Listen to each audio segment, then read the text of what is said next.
Hello there, and welcome to the Bitcoin Takeover podcast. This is season 16, episode 42, and we are live with Michael Tidwell, who is best known for organizing TABConf, the longest running technical Bitcoin conference.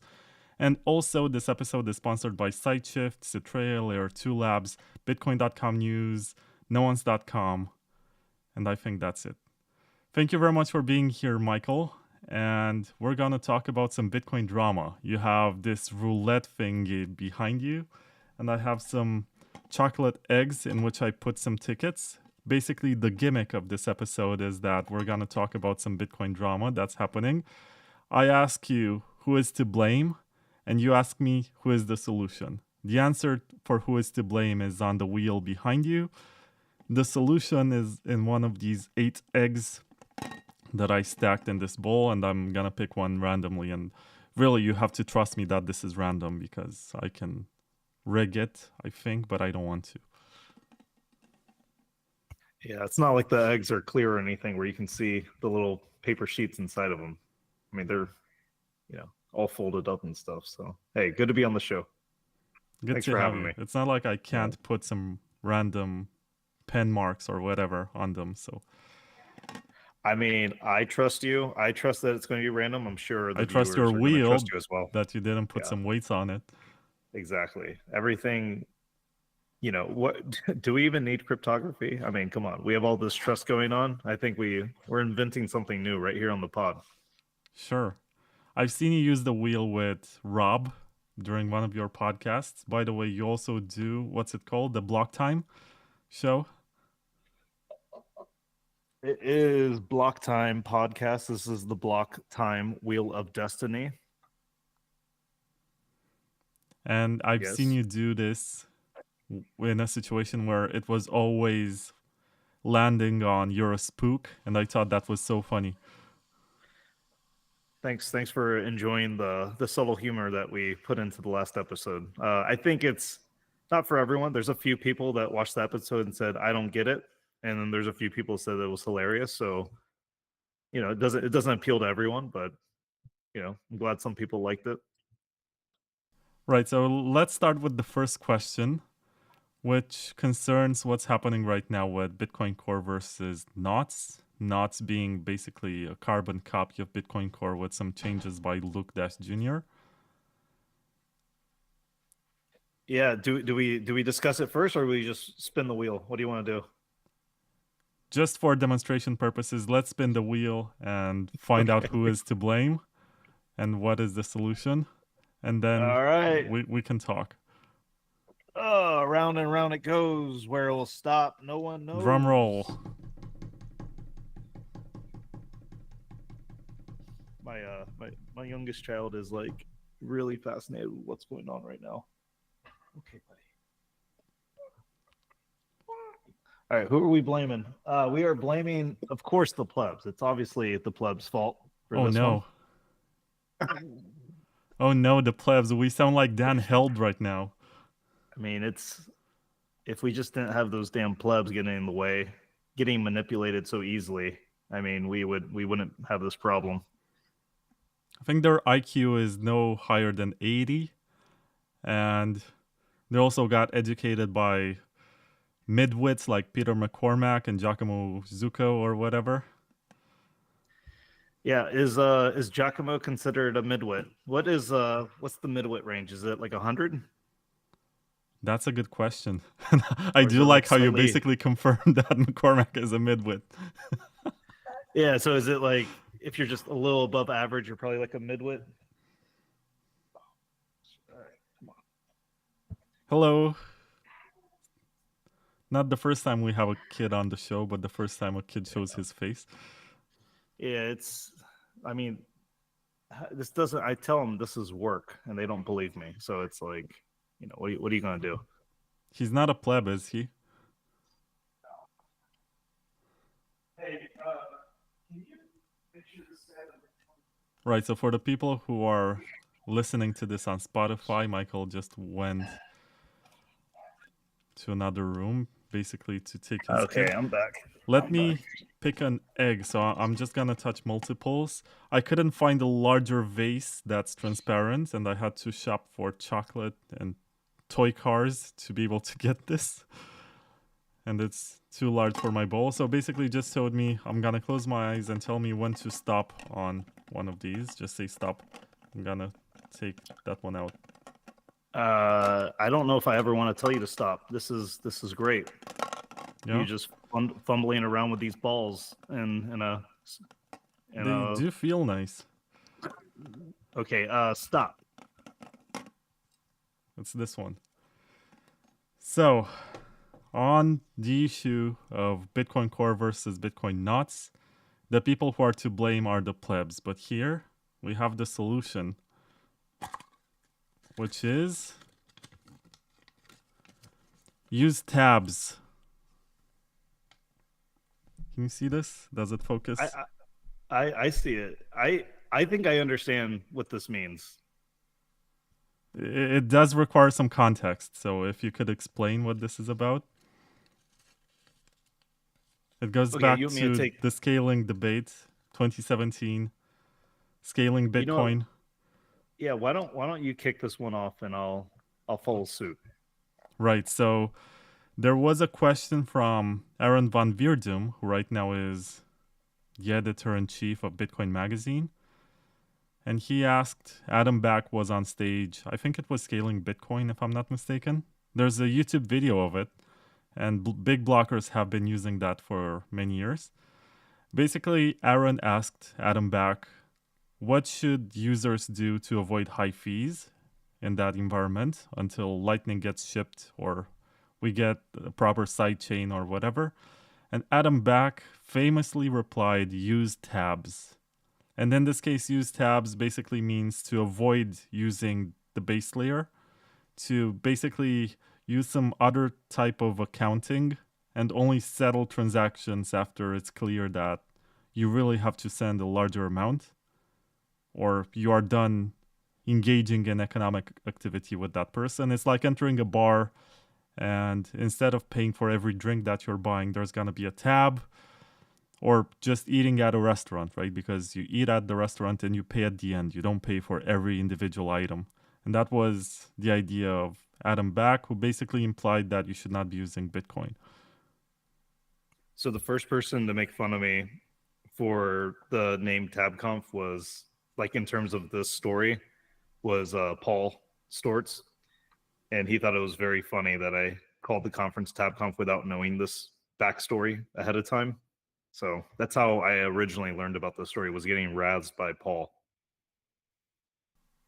We both like Paul, I guess, right? Paul is lovely. Yes, I like Paul very much. Which is funny because I got to meet Paul and the very nerdy and lovely side of him. But I did ask a couple of people and they said, oh, he's so arrogant. He's so narcissistic, so self-absorbed. I'm like, I guess you haven't really met him.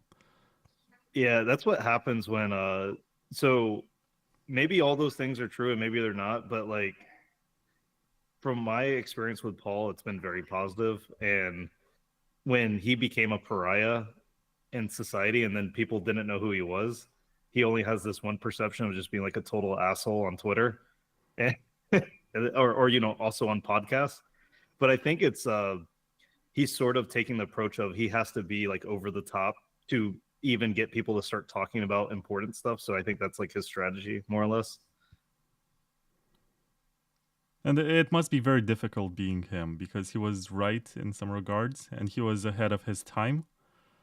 And right now I think he's just waiting for the right time for his idea to happen in some way. Yeah, there's a bit of like, he kind of knows he's right about certain things. So he's had like years and years and years of built up sort of, you know, calcification and hardening against like some of these topics. So when they come up, he doesn't really have time to be nice about them, I guess is what's happening. I don't know. Is Paul a pleb? I mean, I got to be honest. I don't even really know what a pleb is.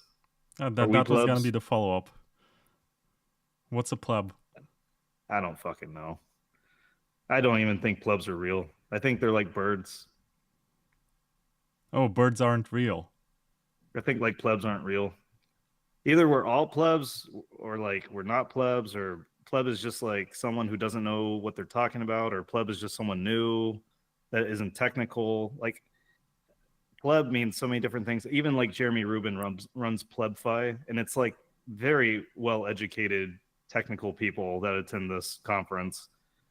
And it's like, okay, are plebs just like people who aren't like world renowned? They're not like popular, but they're really doing things behind the scenes. They're actually very technical, very competent.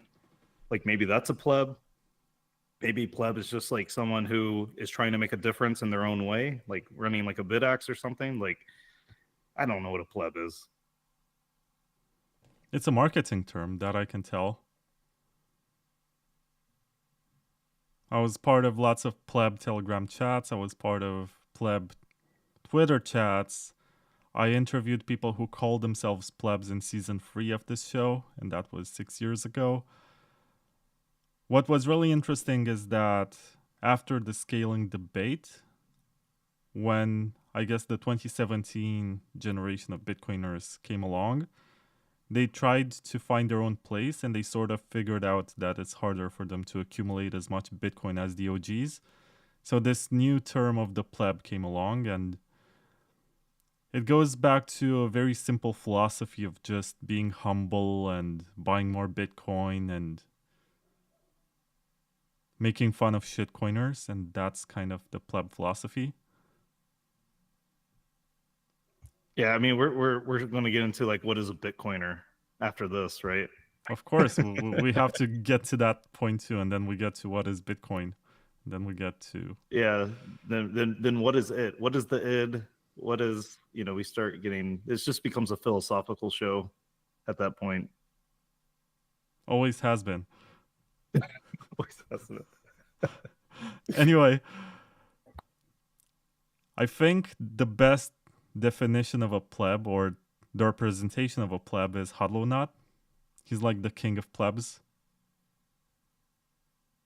Speaks his own mind, says whatever he wants, gets sued, and then goes through this David versus Goliath type of battle with Craig Wright. It is a nice story. Too bad he blocked me. That's the cat in the spacesuit, right? Oh, you don't know Hodlonaut? I don't think I've ever met him. Is he anonymous, or is he just a Twitter person? Or is I did meet him in person in 2019 at the Lightning Conference. So Okay. he is a real person. Very nice guy in person. Not so nice on the internet. Yeah, I do remember. I think so. I think I follow him. What's his handle? It's like Hodlonaut. Hodl. N-A-U-T. Hodl O-N-A-U-T.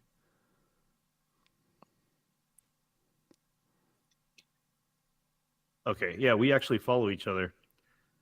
Man, this guy's good. This guy's popular. 150K followers. Yeah, he says whatever is popular. That's why he is popular. Yeah. Well, I would say that I think I've only ever seen one thing that he said that I might disagree with, and it might have been about Drivechains. I can't even remember, but most of the things that he talks about, I'm on the same page with. I don't really think he's ever said anything that has like I just turned my head sideways, because there's a lot of people I respect in the space that think Drivechain is a bad idea. I can't remember if Hodlonaut's one of them. I think he is, because he's like the poster boy advocate for the Lightning Network. As he started, so why he initially became famous is that he started the Lightning Torch back in 2018. Yeah, that got really popular. Yep. And people started tracking how many hops it goes through, to which countries it goes, and also whether or not people run their own nodes or use custodial wallets. That was another interesting study.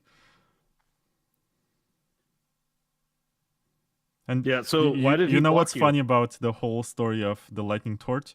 That if you go to the website that monitors what happened and to whom it went and who stole the torch and blah blah, you're gonna see that Peter McCormack received the torch on his own node. And then like 6 months later or a year later, he tweeted famously that he never ran a node and he doesn't know what that is. Yeah, I don't know. I mean, Peter McCormick is a whole can of worms. Let's stop. Let me ask you, why did Hodlonaut block you? He seems like a nice cat in a spacesuit. Why did he block you? What did you do? I interviewed Roger Ver last year. Oh, that's it? Just the fact that you interviewed him? He became very angry and started making fun of me and underwent this interesting campaign of character assassination. Like if you search Hodlonaut and Vlad, you're gonna see basically everything that he said about me. At one point, I even told him, maybe you should share the revenue that you're making this month from Twitter because you're milking my name, and got a lot of people to also block me and unfollow me. And Oh Lord. he saw the fact that I interviewed Roger Ver as some sort of betrayal. Oh no. I stepped into the territory which is haram or something. Oh my gosh, Vlad, I didn't realize how bad it got. Jeez. Oh, you found the tweets? No, I just did. I'm listening to you. It's just that sounds terrible. No, the tweets are even worse. All right, well, you're gonna make me want to look them up. Jeez. The We're worst like part both is like that just I dredging know up the old guy in past. real life. I donated money to his legal defense, and I don't feel like I should escape scrutiny or he shouldn't disagree with me just because I was nice to him. But he could give me the benefit of the doubt and be like, we can agree to disagree or something. But instead, he went full on social justice warrior with me. Vlad rages at the dishonesty and malice of NVK, Dorsey, Safedine, Richard, Retard, what I don't know what that name is, and Sailor, while praising the virtues and values of Roger Ver and helping him sell his book and try to rewrite history and whitewash his reputation. Get real or GTFO, the truth will wipe you out. Hey, you know who else sort of pumped Roger Ver's book, which was kind of interesting? Oh man, I hope I don't get this person wrong. I believe it was James O'Byrne, but I really don't want to get that wrong. Well, he was on my show like 3 months ago, and he was advocating for bigger blocks. Yeah, okay, then it was probably James. So James is someone I respect quite a bit, and he's the other person that I think has ever said that that's been a good book. Are you trying to say that Roger Ver wrote a good book? It's not that bad, honestly. I've actually read it. Yeah. James was Have pretty you much read like, yeah, Hijacking Bitcoin? I don't know how to read. I don't read books. I listen to audiobooks and I work on code when I can. But I really respect people who can read. I think it's a valuable skill to have. Okay. That's fair. So you're saying something about James O'Byrne? Yeah, I thought it was interesting. I think James tried to say like there are going to be some things that are super biased that he disagreed with in the book, and don't let that pretty much distract you from some other messages in the book. I thought that was an interesting take that he just pretty much went to, I think it was Bitcoin plus plus or I don't remember where he said this. I think it was Bitcoin plus I think plus. it was Up Next. Up Next then. Yeah. Oh yeah, that's right. It was Up Next. Yeah. I have a very good memory when it comes to this stuff. Yeah, I remember who. I don't remember the where. The who and the what, not the where. Anywho, so Roger Ver, obviously, Hodlonaut hates this person or he dislikes this person greatly. You interview him and talk positively about him, and that was it. I'm not even sure if I talked positively about him. The most positive thing I ever said was that he did a lot of nice stuff for Bitcoin and I want him to come back. But Okay. I did ask him all the hard questions about, for example, being involved in Bitcoin Cash for half of his journey and losing money, losing friends, getting sued, getting into a lot of ugly situations, going from hero to villain. Yeah. What do you say? That was part of the conversation. Well, it's in the spirit of open source to create forks and disagree, and see what the market thinks about stuff. Like, he's a hardcore libertarian, and I've met him in person twice after the interview. And I think, honestly, the worst part about Hodlonaut, and there was someone else, I don't recall their name, Jefferson something. Anyway, they were accusing me of having been paid by Roger for the interview. They were saying, well, Roger needed to sell the book. He did a bunch of interviews that week, like 6 or 7, and one of them was on my show. And for some reason, my interview ended up being the most popular of all of them. And everyone saw mine, and they were like, oh, Roger's back, and Vlad brought him back, and he got paid for this. And like, guys, you're crazy. But nobody wanted to believe me. They said there's no way you can actually prove. And I think the worst part, the reason why Hodlonaut blocked me is that at one point I said, I can actually sue you because you made claims which are provably untrue about myself, and I can prove I never got paid. I have all the messages. I have, transaction IDs and bank accounts, whatever. I can prove to you that there was no payment whatsoever from Roger. And people were saying, well, there's no proof that you cannot receive a future payment from him. Like, after you do all of this free promotion, he can still give you some money. And I was like, I can't win. You can't win against people who are willing to, argue like that. That's an unbeatable argument. So you got trapped there. So if it makes any difference, Vlad, I believe you. All right, what do you want to talk about next? Maybe this is... I don't think we actually got into the knots versus core conversation, but let me plug a couple of sponsors before we get to that. Let me tease the plebs. Actually, I don't think I have any plebs listening to this. And there was actually opcode.network who said, beware, watching the Bitcoin Takeover podcast lowers your IQ by 20 points per episode. So if you watch like 7 of them, you're going to go negative. Best advertisement ever. So let me start with Layer 2 Labs, because we did discuss Drivechains. And the advertisement for Layer 2 Labs is basically that you can try the software today. You don't have to just listen to podcasts and listen to Paul talking at conferences and listen to what others say about Drivechains. You can just go to layer2labs.com/download. There you're going to find the Drivechains launcher, which is working on Mac OS and Windows and Linux.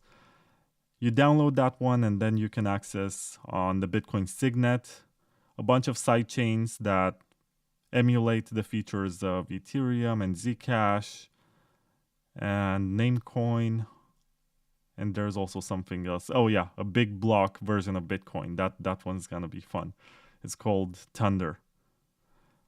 And yeah, layer2labs.com/download. That's where you find the software. It can be a fun weekend project for you to try this. And if you need some testnet coins, I think it's Signet, not testnet, but anyway, if you need some coins, go to the Drivechain Talk Telegram channel and someone will send you some. So you can actually send some transactions to people and have fun with this and discover what the potential of this technology really is. And there's also Citrea, which is actually launching later this year.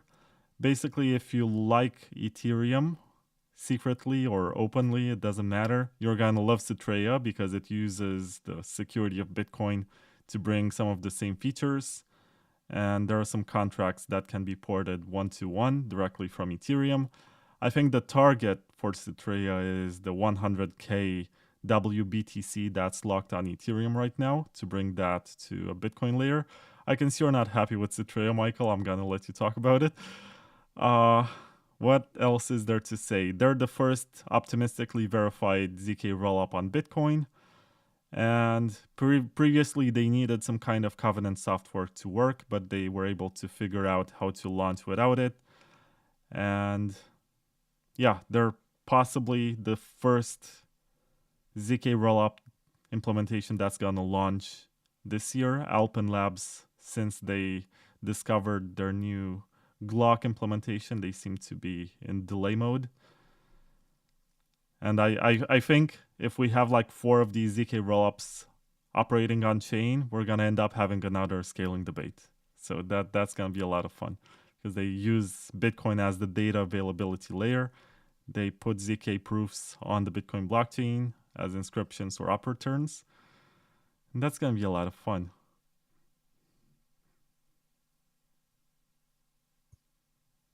Man, you got a lot of sponsors, man.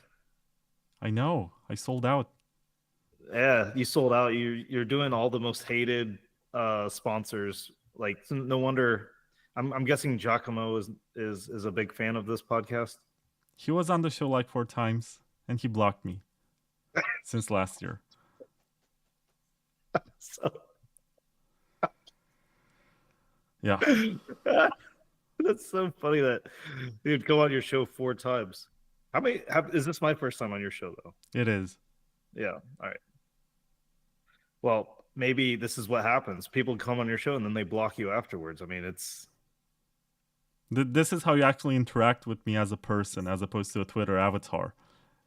And well, once you figure out what I'm into and what I actually think, you're gonna be like, oh, I thought this guy was based. He was tweeting such nice memes or whatever. yeah. The how do you pronounce that BitVM sidechain rollup thing? Is it Citrea? How do you say it? Oh, it's Citrea. Citrea? Okay. I've been always in my head calling it Citrea. I don't think it matters how you call it. I think Okay. that the biggest challenge is to actually get users for this, because it sounds nice. Basically, they're bringing Ethereum borrowing and lending and DeFi stuff to Bitcoin. The question is, will Bitcoiners care? Yeah, I mean, did Bitcoiners care about Liquid? Is a question as well. Because if you take away the trust model, the one of n sort of exit model, is that even interesting enough to not just run something like a Liquid type federation, right?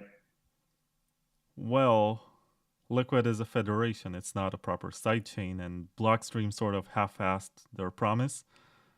They launched this nice white paper in 2014 and said they're gonna offer the two-way pegged sidechain, and they never actually followed through. They gave up and they launched the federation, and they have plenty of excuses for it. The funniest one, actually, is from Andrew Polstra, who was on the show last month. And what he said is that there's this article by Vitalik where he explains that he can deploy a smart contract on Ethereum, which gives bounty to people who reorg Bitcoin. So basically, Ethereum becomes this layer of bribing miners into acting against their incentives on Bitcoin. So I think the security model for the two-way pegged sidechain by Blockstream was to basically bet that there's not going to be any 100-block reorg. In the case of Drivechains, it's, what does Paul say? 13,000 blocks, I think. Some very large amount of blocks. But okay, so the point I was trying to make isn't necessarily the specific implementation of Liquid, but a Liquid like federation, like a idea of just a threshold federation, trusted setup sort of idea. Like, is the potential interest in BitVM going to be that it's not doing that? Is it, in terms of like the exit model outside of that, roll up side chain? So that's what I'm wondering. Are people going to care about that, or are they going to care that when you get to that side chain, you're going to be able to do all this Ethereum stuff? Well, that's a very good question. But yeah, because you could I think it's technically a have huge opportunity for these swapping services to make a lot of money, to be honest. Right, because even in the case of Liquid and Lightning, there's a lot of activity from these swapping services that take a fee for... I don't even think they perform the channel closing or the peg out. They just have liquidity on both sides and they let you get in and out for a fee. Right, but like arguably you could have other sort of trust models that allow you to do all those things once you're in said system, said sidechain. So like is it going to be like the technology? Is it just going to be the user experience? Like, what will be like the driving sort of thing? Is it just going to be like philosophically, this is like a good model and like it's interesting, so people are going to like delve into it more, like it's more sexy, right? Because it's more like quote unquote decentralized. Like what I'm curious on, what the potential motivation is going to be. You know what I mean? Well, if you ask Citrea, they're gonna say that inheriting the security of Bitcoin is one big advantage. And I agree with this because WBTC on Ethereum is custodied by BitGo. And there's a trusted setup on top of a trusted setup. So in their case, it's gonna be more trust minimized. I think that's primarily the reason why they launched. And also, they can have all of these cool apps that already exist on Ethereum, like decentralized market makers and decentralized exchanges. They can have their own version of prediction markets and Uniswap and everything that's interesting. The question is, will Bitcoiners care? Because once again, I'm not sure how many Ethereum users will actually want to move to the ZK rollup on Bitcoin. Yeah, it might just be like a killer application, a killer use case is what drives a lot of the traffic. You know what I mean? Yeah, exactly. So how do we circle this back to Bitcoin Core and Bitcoin Nuts? The original question. How do we do this? Oh, that's a very good question because I think And how do we make sure we blame the plebs while doing it?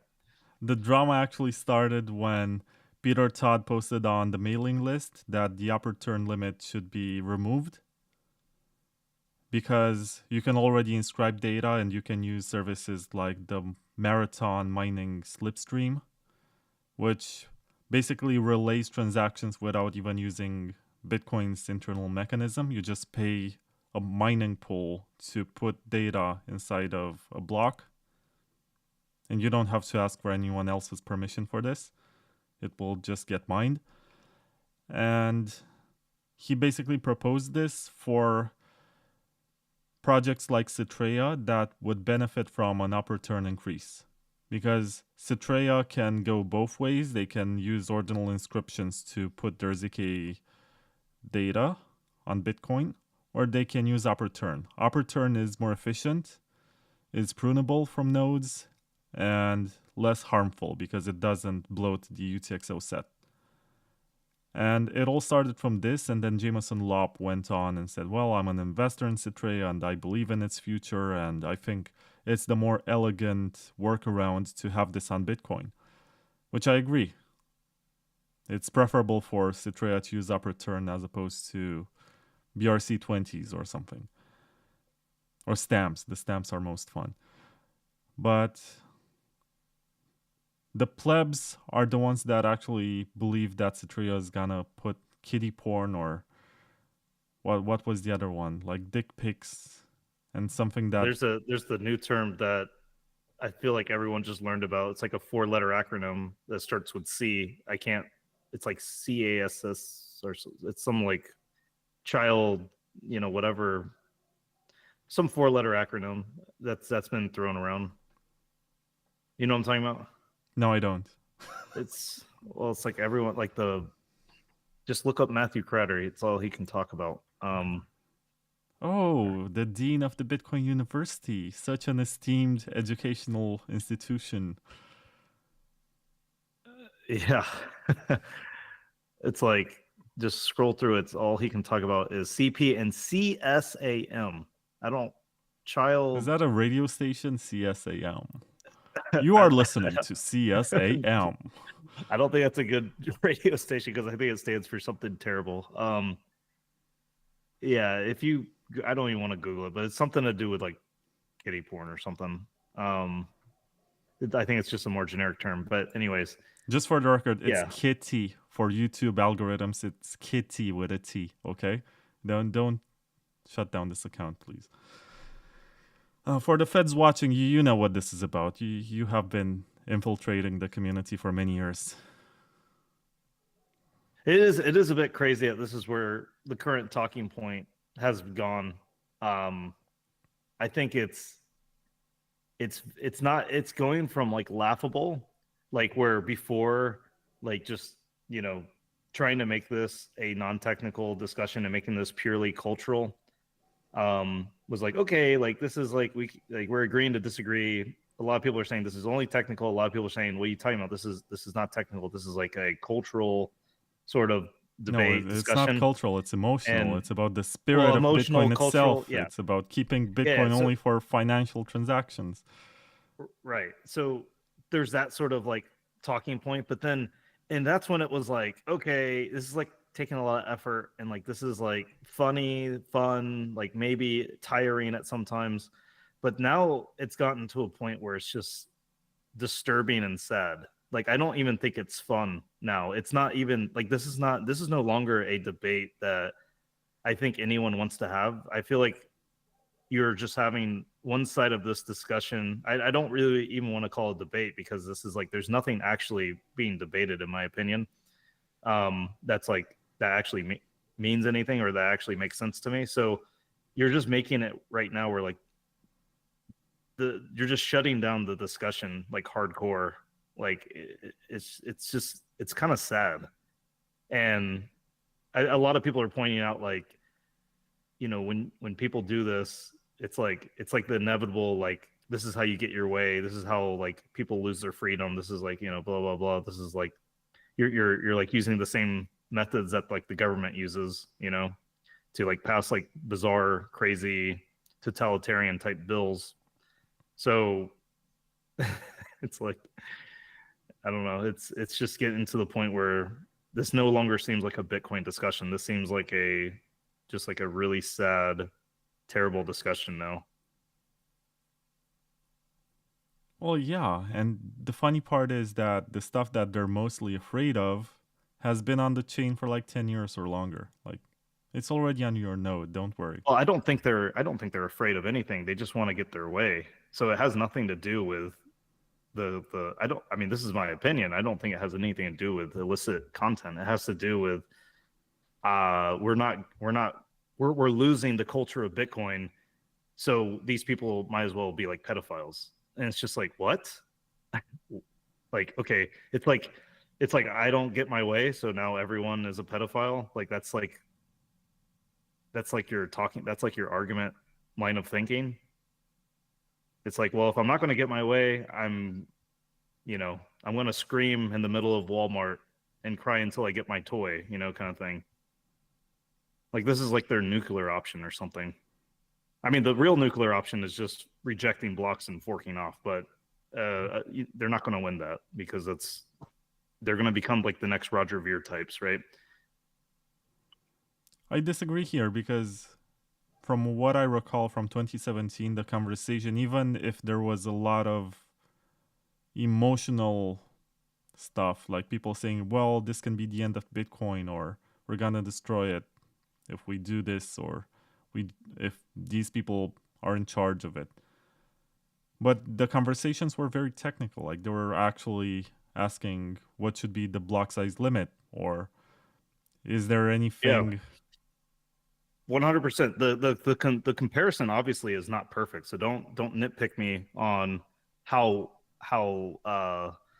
one before things were justified or not. I'm just simply saying that forking off, whether you're right or wrong, is just going to be like, it reminds me of the similar sort of, you know, fork of community. So yes, there's going to be a lot of like things where you can say like before, especially like Bitcoin Cash, people were more technically justified in their approach or whatever. That's not I think we can agree on that or whatever, but that is not the comparison I'm trying to make. Just the fact that this is happening was more or less the comparison I'm making, if that makes sense. Yeah, so I did say this on Nostr, I think. I use Nostr sometimes, and I did mention that knots can actually lead to an accidental or even intentional hard fork. And Yep. if you look at the repo, it's like 1,000 commits behind Bitcoin Core, and it's also 1,000 commits ahead of Bitcoin Core. So There are lots of divergences. Is that a word? Divergences? There's a lot of diffs. So, like, Merch did a nice dive into this. Pretty surprising. He just did like some numbers, ran the numbers on how many lines of code were changed, and pretty much there's more lines of code that are different between knots and core than there were total lines in the original implementation of Bitcoin. So it's like we're talking like a non-trivial amount. When Luke was pressed on this, either on Twitter or Telegram or something, the question was, hey, let's say knots, are we planning on making knots closer to the version control history of core? And he said unlikely, right? Like, is one of the goals like to get this like back in line with core? It was not. So I don't know like what that really means. Like, I assume Luke is smart enough to make sure any significant changes that happen in core that he wants to bring into knots he can figure out. I'm not trying to say like this is actually a big deal, but there is like a big misconception on like how big the diff is. The other thing that you're sort of bringing up that was sort of surprising, it seems like a lot of people who have gotten into Bitcoin and have become quite popular. I'm going to throw, I love Guy Swan, so I'm just going to use him as an example. Don't, Guy Swan, I love you. But Guy Swan made like a pretty like kind of silly tweet the other day that was like, hey, at what point was why, like, all of a sudden, like, at what point was it weird to want multiple implementations of Bitcoin? And I'm like, that's never been a thing. Like, I'm pretty much saying like, yeah, when was that? And there's been, I don't think people like understand Satoshi, Gavin Andreessen, like no one advocated for multiple implementations. This was always considered what you sort of brought up, you could accidentally fork the network if you have two really popular implementations. Now, whether or not that's a good take, I don't think, I think that's up for debate. I think you can say, hey, Satoshi and Gavin did not have good takes, and here's why. We can like make the kernel this, Libbitcoin that, knots this, whatever, multiple implementations makes the network more robust. You can make whatever argument and you can back it up with facts and figures and tech, whatever. But to say that this was like the normal way of thinking, and like to sort of like make it seem like the crazy people are the ones that say, hey, like when you have more than one implementation, it's dangerous. Like, to act like that's weird is like the weird part. Like, that's actually been the norm. So it's like either people don't know history or whatever, or they're trying to like sort of manipulate history accidentally. But like, if we think it's a good idea to have really popular implementations of Bitcoin outside of Bitcoin Core, I think that's a really interesting debate and should be discussed, and we should talk about it. But it shouldn't be this thing where it's like assumed to be the right answer. Well, to be fair, there's Libbitcoin, which goes back to 2012 or something, and it's a complete rewrite of the Bitcoin core code in C++. And I think that one has made some interesting progress with Eric Voskill speeding up initial sync and being able to do things which are not possible with the current state of the code. Like you need some complete redesigns to be able to get to that level. There's also, so you mentioned Gavin Andreessen, who took over the repo. He did write BIP 101 in what I think was 2015. And he did advocate for Bitcoin XT and Classic afterwards. I'm not sure about Unlimited, which also came along. I'm not sure if he was a fan of that one, but he did say in 2017 after the fork that Bitcoin Cash is the repo on which he started working in 2010. So to be fair, there was always this alternative implementation. But I do point out that people who always show these graphs where they say, look at Bitcoin knots adoption, now we have this percentage of nodes, and it used to be 1% a few months ago, and now it's like 10. And they also project into the future, and they say that in 1 year, they're going to be like the dominant client. It goes back to Peter Risen, and for the record, I do love Peter Risen. He was on the show. He did some useful research, and he's constantly pushing the limits of the Bitcoin design. But back in 2016, he went on stage for one of the Scaling Bitcoin conferences, And he was saying, well, Bitcoin XT used to be at 1% last month, and after a month it's at 15%, and we're going to be the dominant client by the end of the year. And this, I don't know, you can call it eternal September or something.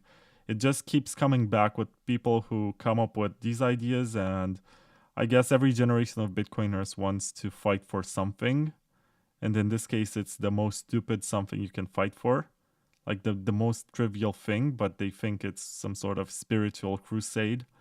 And they're saving the spirit, the soul, the something from the people they don't like. I think ultimately it comes down to preventing people they don't like from building on Bitcoin. I think that's sort of the end game. And Yeah. I don't know where this is gonna end, but I do predict that there's gonna be a hard fork in a year or something. It looks like 2016. I think I've seen this movie before. Yeah, we'll see. It's not really clear because I think I'm not convinced there's going to be a hard fork yet, because a lot of the people that are also, like, I would say pretty opposed to core also are really opposed to people like Roger Ver and Bitcoin Cash. So I think people are going to understand inconsistencies and understand, like, okay, like, yes, let's maybe just keep this at the relay policy layer and not touch consensus. I also want to mention that things like Libbitcoin, I think, probably take the right approach because they're essentially just using the same, as far as I know, like the same like C++ code for their consensus as Bitcoin Core. Is that correct? No, it's a complete rewrite. They're in No, but consensus, but they but don't copy anything. I think it's a complete rewrite with the caveat that maybe I can look this up, but my understanding is their consensus part of the node is like perfectly in line with core, like to a T. And I thought that meant that they also use the same sort of, like, I don't know, files or consensus code as core. Other than that, I thought it was a full rewrite. Am I mistaken? So it's a full rewrite, but also in consensus with core. Like it's not attempting to make anything like any radical Right. changes, but it does make some different kind of optimizations. For example, we all know that the UTXO set is stored in memory. It's actually in the white paper. You can read that. In Libbitcoin, you store that on your normal storage, which over the years became much faster. Okay. So there's also, I know there's also like some work with like a Bitcoin kernel idea where you can sort of make different node implementations that sort of still have the same kernel. I think that's probably like a good approach if you want to do multiple implementations, by the way. Yeah, it's also interesting that once Bitcoin Cash forked off, they basically paraded with this idea that they use multiple implementations. Like there's no Bitcoin Cash Core, there's Bitcoin Unlimited, there's Bitcoin XT, there's Classic, and then they also had SV that forked off. Yeah. And then Roger was like, "We're going too far. I'm staying on Bitcoin Cash." Well, I don't think so. To be honest, I think the whole propaganda about big blockers being stupid and clueless was wrong about the Bitcoin Cash side because they were not crazy. They knew what they were doing and they did not push the limits beyond any reasonable threshold. But in the case of SV, it was just nihilistic. And the fact that SV was created in the first place sort of discredited the efforts of the BCH side of the debate. Yeah, I mean, if okay, so from the point of view of a core supporter, from the point of view of a core supporter, Craig Wright did a lot of harm in terms of his lawsuits and his distraction and stuff. But did he actually do a favor by fracturing the Bitcoin Cash community and saving Bitcoin Core? I think yes.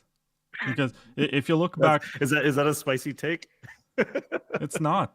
Like the big blockers are very pissed off because they had this moment in November of 2017, if you remember, when Vitalik famously tweeted, "Congrats on this, seriously." Yeah.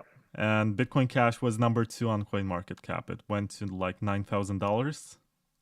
I remember that night. It was very interesting because for the first time you could see the market basically trying to figure out which one is the real Bitcoin and putting their money on it.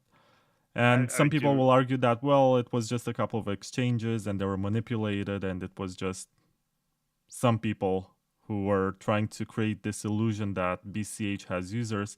But I'm not sure if everyone who claimed their free airdrop in BCH dumped it immediately. Like, I guess there were some people who just waited.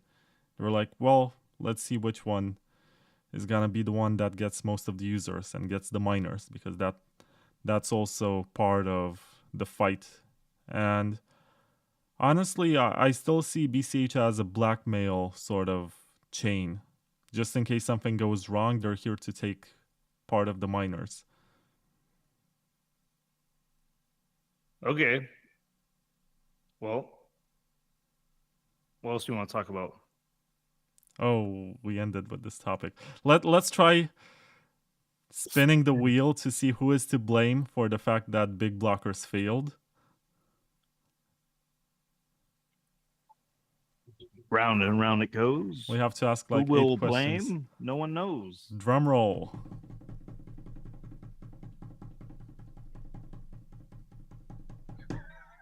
It's Vitalik. Vitalik. Of course it's Vitalik, because most of the builders went on Ethereum. Like the guys wanted to build stuff on Bitcoin and they could not after the scaling debate. They went to Ethereum, right? They didn't go to Bitcoin Cash. The wheel knows all. The wheel knows all. That's so obvious. Like how could I not see that coming? Let's see what the big blockers can do. You tell me when to stop touching the balls. And just grab one. All right, I'll tell you when to stop touching the balls. Oh.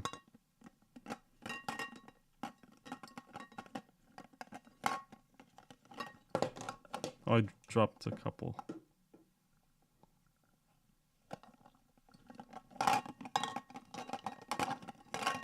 Are you enjoying this? Oh no! I got tricked. He left. Man. This sucks. Hit that subscribe button and the like button. I'm gonna wait for him to come back. I dropped a ball. I guess this is gonna be the answer. There's another one under my desk. I guess he went to the bathroom or something. I got tricked. It's not fair. But we're gonna find out the answer. So Vitalik Buterin is to blame for the fact that big blockers were not successful. I cheated, Michael. You left me hanging here. You went to eat. Hey man, I had to get a snack. So Okay. I didn't tell you to stop. I'm really upset that you stopped. All right, stop. Wait. I have to choose between two of them. All right, hold on. There's a sign. The fact that you have two balls in your hand and that they're blue. This is a sign. This is a sign here. I say we go to the audience. Left or right? Left or right? Left ball, right ball. Just say in the first comments. left or right you see in the comments, you go with that. Yeah. Are we streaming on what? Twitter and also YouTube. Okay, but so YouTube I think there's a comments are slight good. delay, like 20 seconds until people see this. So left ball, Okay. obviously, said CoinJoin Chris. Also said that he likes my shirt, but I look like... Just a second. So CoinJoin Chris said, "That's a great shirt, Vlad. Didn't know you were a Persian club promoter." What's a Persian club promoter? It's someone who stands outside of a club and gets people to come in, I think. Yeah, but what's a Persian club? Like, what happens in there? Well, you have hookah, you have music, and you have darkness. I have the best answer. It's activate CTV. Ooh. So the premise was big blockers blame Vitalik, and big blockers need CTV. Yeah. All right. But I think There we they go. do have something like CTV. Not CTV particularly, but they have UpCat and they have something else which is like CTV. I'm not an expert, but I know that they activated some soft forks because they did something called cash tokens. They were trying to do Ethereum stuff on the Bitcoin design. I'll just have to take your word for it. I know nothing about Bitcoin Cash.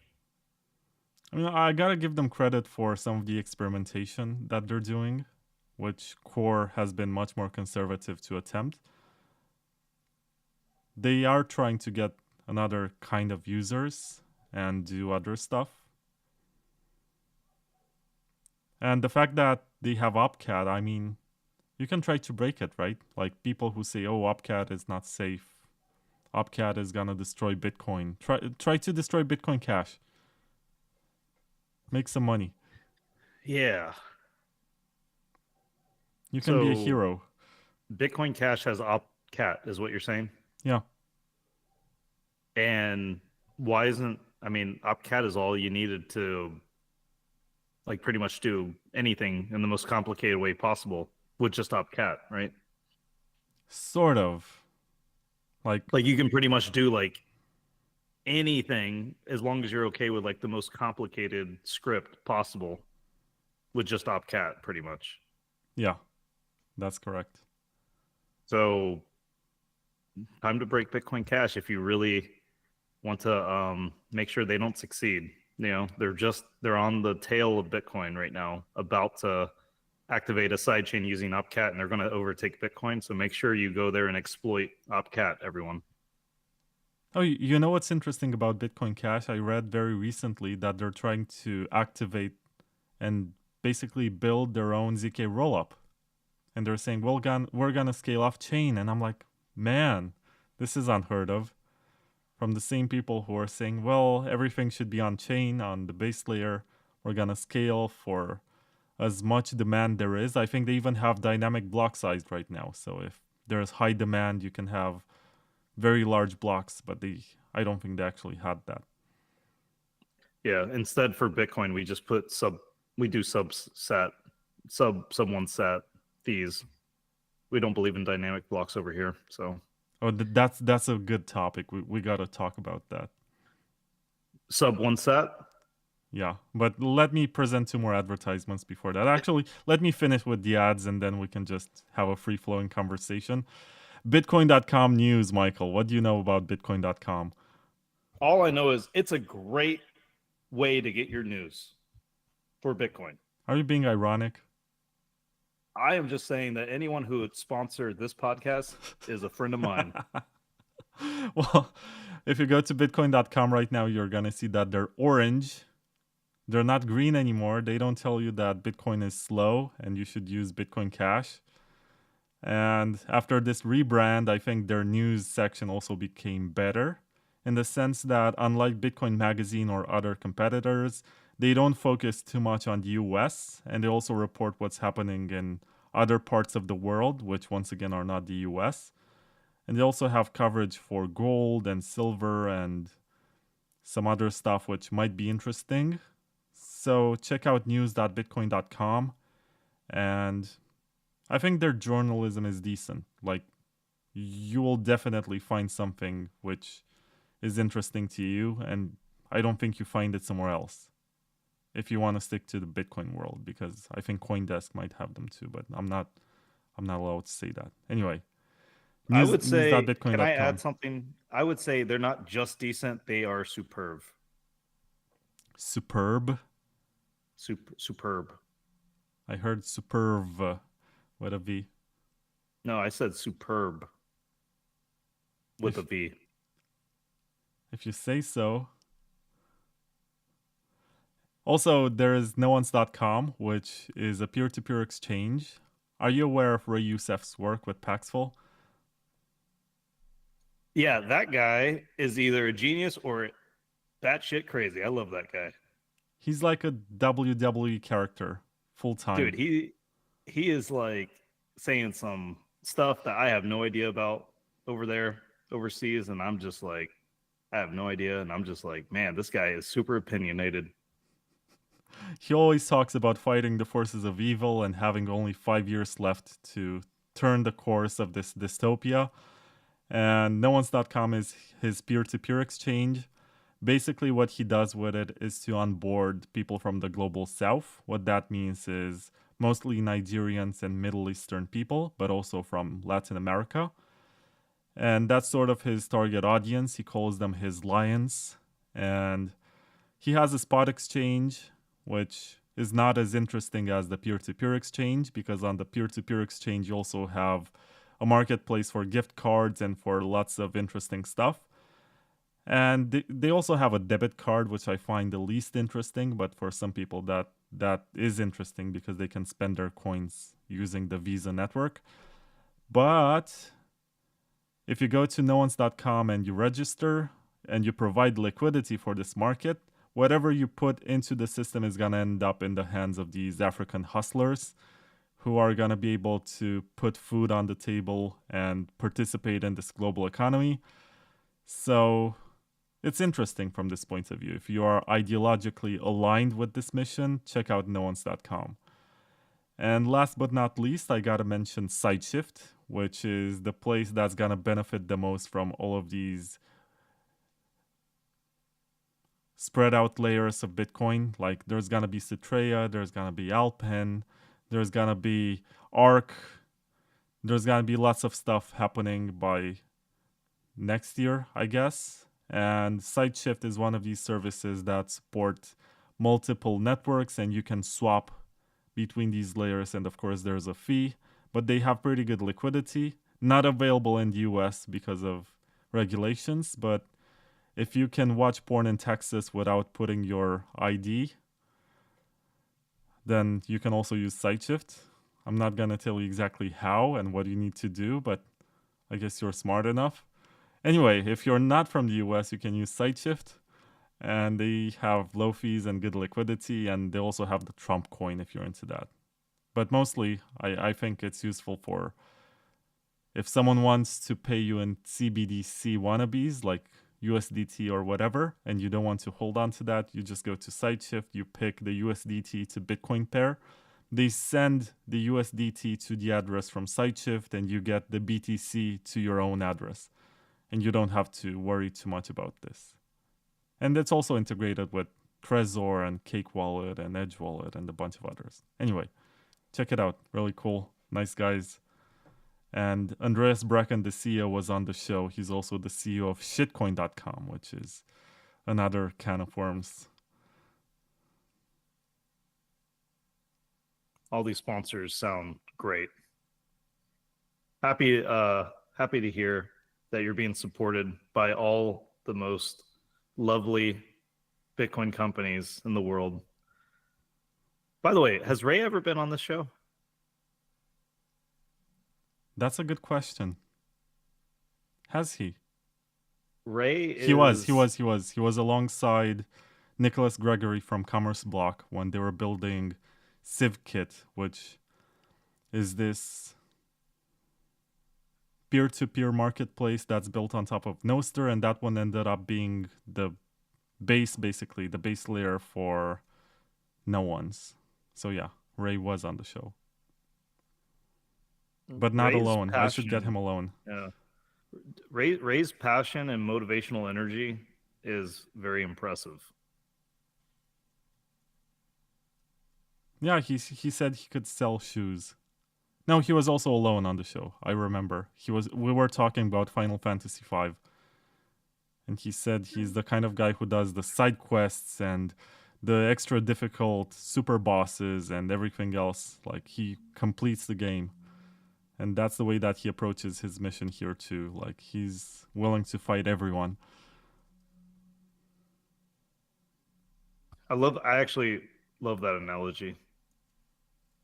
He's willing to do the extra secret boss hard fights and not just say mission complete without completely 100% completing it. He also said he could sell shoes. As in, what does that even mean? Sell shoes to like a shoe salesman? Like what does that mean? no, it basically means that he's not successful by accident. It's by virtue of his salesman skills. Oh, I thought it was like one of those puns where it's like I could sell shoes to a man with no legs, something like that. I think he can do that, to be honest. Like, he's very charming. Met him in Mexico last year. He was hanging out with another OG. I remember his face. Nick Spanos, yeah. Nick Spanos, the first guy to build a stock market exchange for Bitcoin when the price was like $1. Very interesting guy. You should get both of them at TABConf, by the way. All right. You heard it here first. Ray and Nick, you're invited to TABConf. I'll see you there. They have to go through your registration process on GitHub. I mean, if they want to talk, they can just come. Nice. I'm gonna let them know. They might be interested. Oh, yeah. But they don't like the US. Like, dude, so many people. I get a lot of really interesting people that say like, "Oh, I'm not going to travel to the US." It's sad for me to hear that. It was also difficult for me last year. It's a funny story because for the last 3 or 4 years, I have been sending magazines to TABConf, but I never actually attended. And I met you last year in Nashville, and you basically said hello to me, and you said, "How come you never came to TABConf, but you're here?" And yeah, the simple answer is that I didn't have a travel visa for the US, and the people from Bitcoin magazine actually helped me get my travel visa to have it within a month on time for the conference. Now I have it for the next 10 years, so I can participate this year in TABConf. I don't know what my excuse is gonna be if I don't show up, but I do want to come. Like, I feel like it's one of these events where you get a lot of signal. Of course, nowadays you have competition from the BTC++ event series, which I think is also excellent. And there's also Blockspace Media, which started doing sort of their own events. But I feel like both of these have kind of a hidden agenda where the organizers are aligned with some company or project, where in the case of TABConf, it's more pure. Like, you also had Chris DeRose take his clothes off on stage. Yeah, that's a highlight of a previous, I think that was the 2019 TABConf. Yeah, so I do think that it is likely I'll want to focus in on some projects for TABConf, not necessarily projects that are like company based, but projects like, hey, we're going to really focus on like freedom communication. And what does that look like? We're going to focus on maybe like also supporting ways like certain hardware wallets and methodologies that we agree with. There might be like recurring projects that we kind of lean into where it's like every year over year, we sort of are iterating on some like cool like conference thing, but it would be like not necessarily like a company, but like a conference project that like meets in person once a year.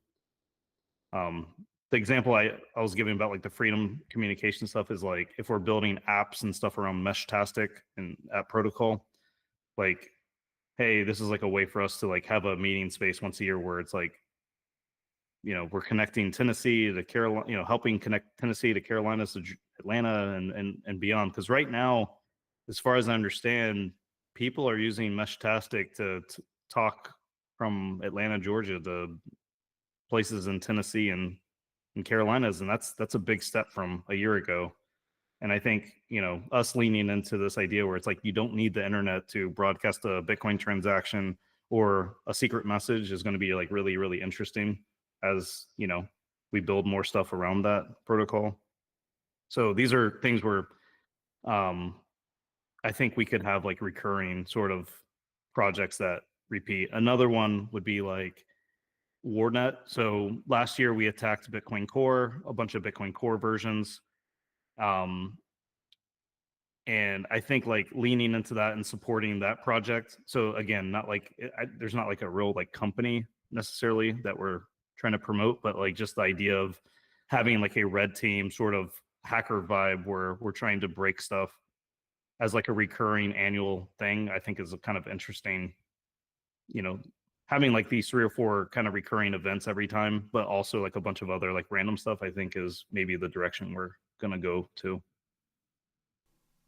Yeah, and from what I've seen, because I did watch the live streams on occasion when I could not attend, it's very focused on technical stuff. It's the kind of event that attracts people like Peter Wille, who is maybe the most knowledgeable developer in Bitcoin right now, from the ones who are still active.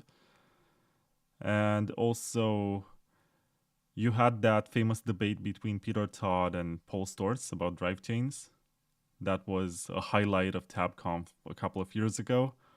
And I do know some backstage stories about that because I found out later that Paul actually sought to receive some sort of professional training to be able to not look awkward and not basically he has that when he's thinking very hard, he doesn't move much and he looks like he's actually scared or something. He doesn't have good body language.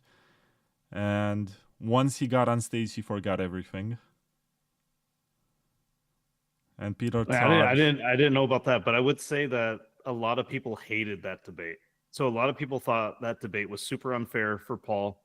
A lot of people thought Peter Todd skirted around Paul's line of questioning.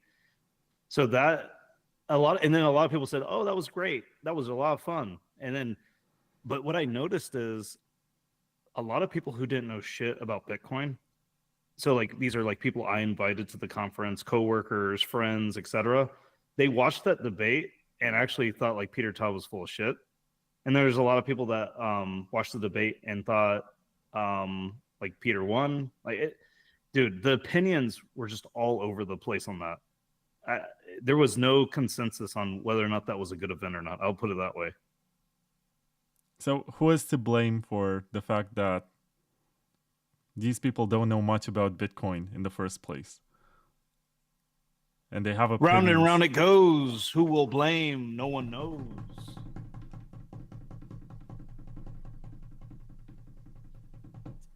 We're blaming the people. We're blaming the people themselves. We're blaming the plebs again. Yet again, it's the plebs' fault. Man, that's so for deep. Just being plebs. It's like, who are we blaming? We're blaming the audience. You should look in the mirror. You shouldn't blame anyone. Anyway, so what's the solution for that? I should for having bad panels, debate panels at TABConf. Stop. I have 2 of them. For the love of God, stop. I was kidding. Left or right? All right. You can mention in the chat. Yeah, chat. Are we going left ball, right ball? I'm looking at the YouTube chat. I mean, there's like 7 people watching. I don't even know if anyone is someone bold enough to make a comment on your live stream. No, left or right with no context, just left or right. I think the Twitter chat is more active. How do I get there? Jackknife said, "Uncanny how accurate this wheel is."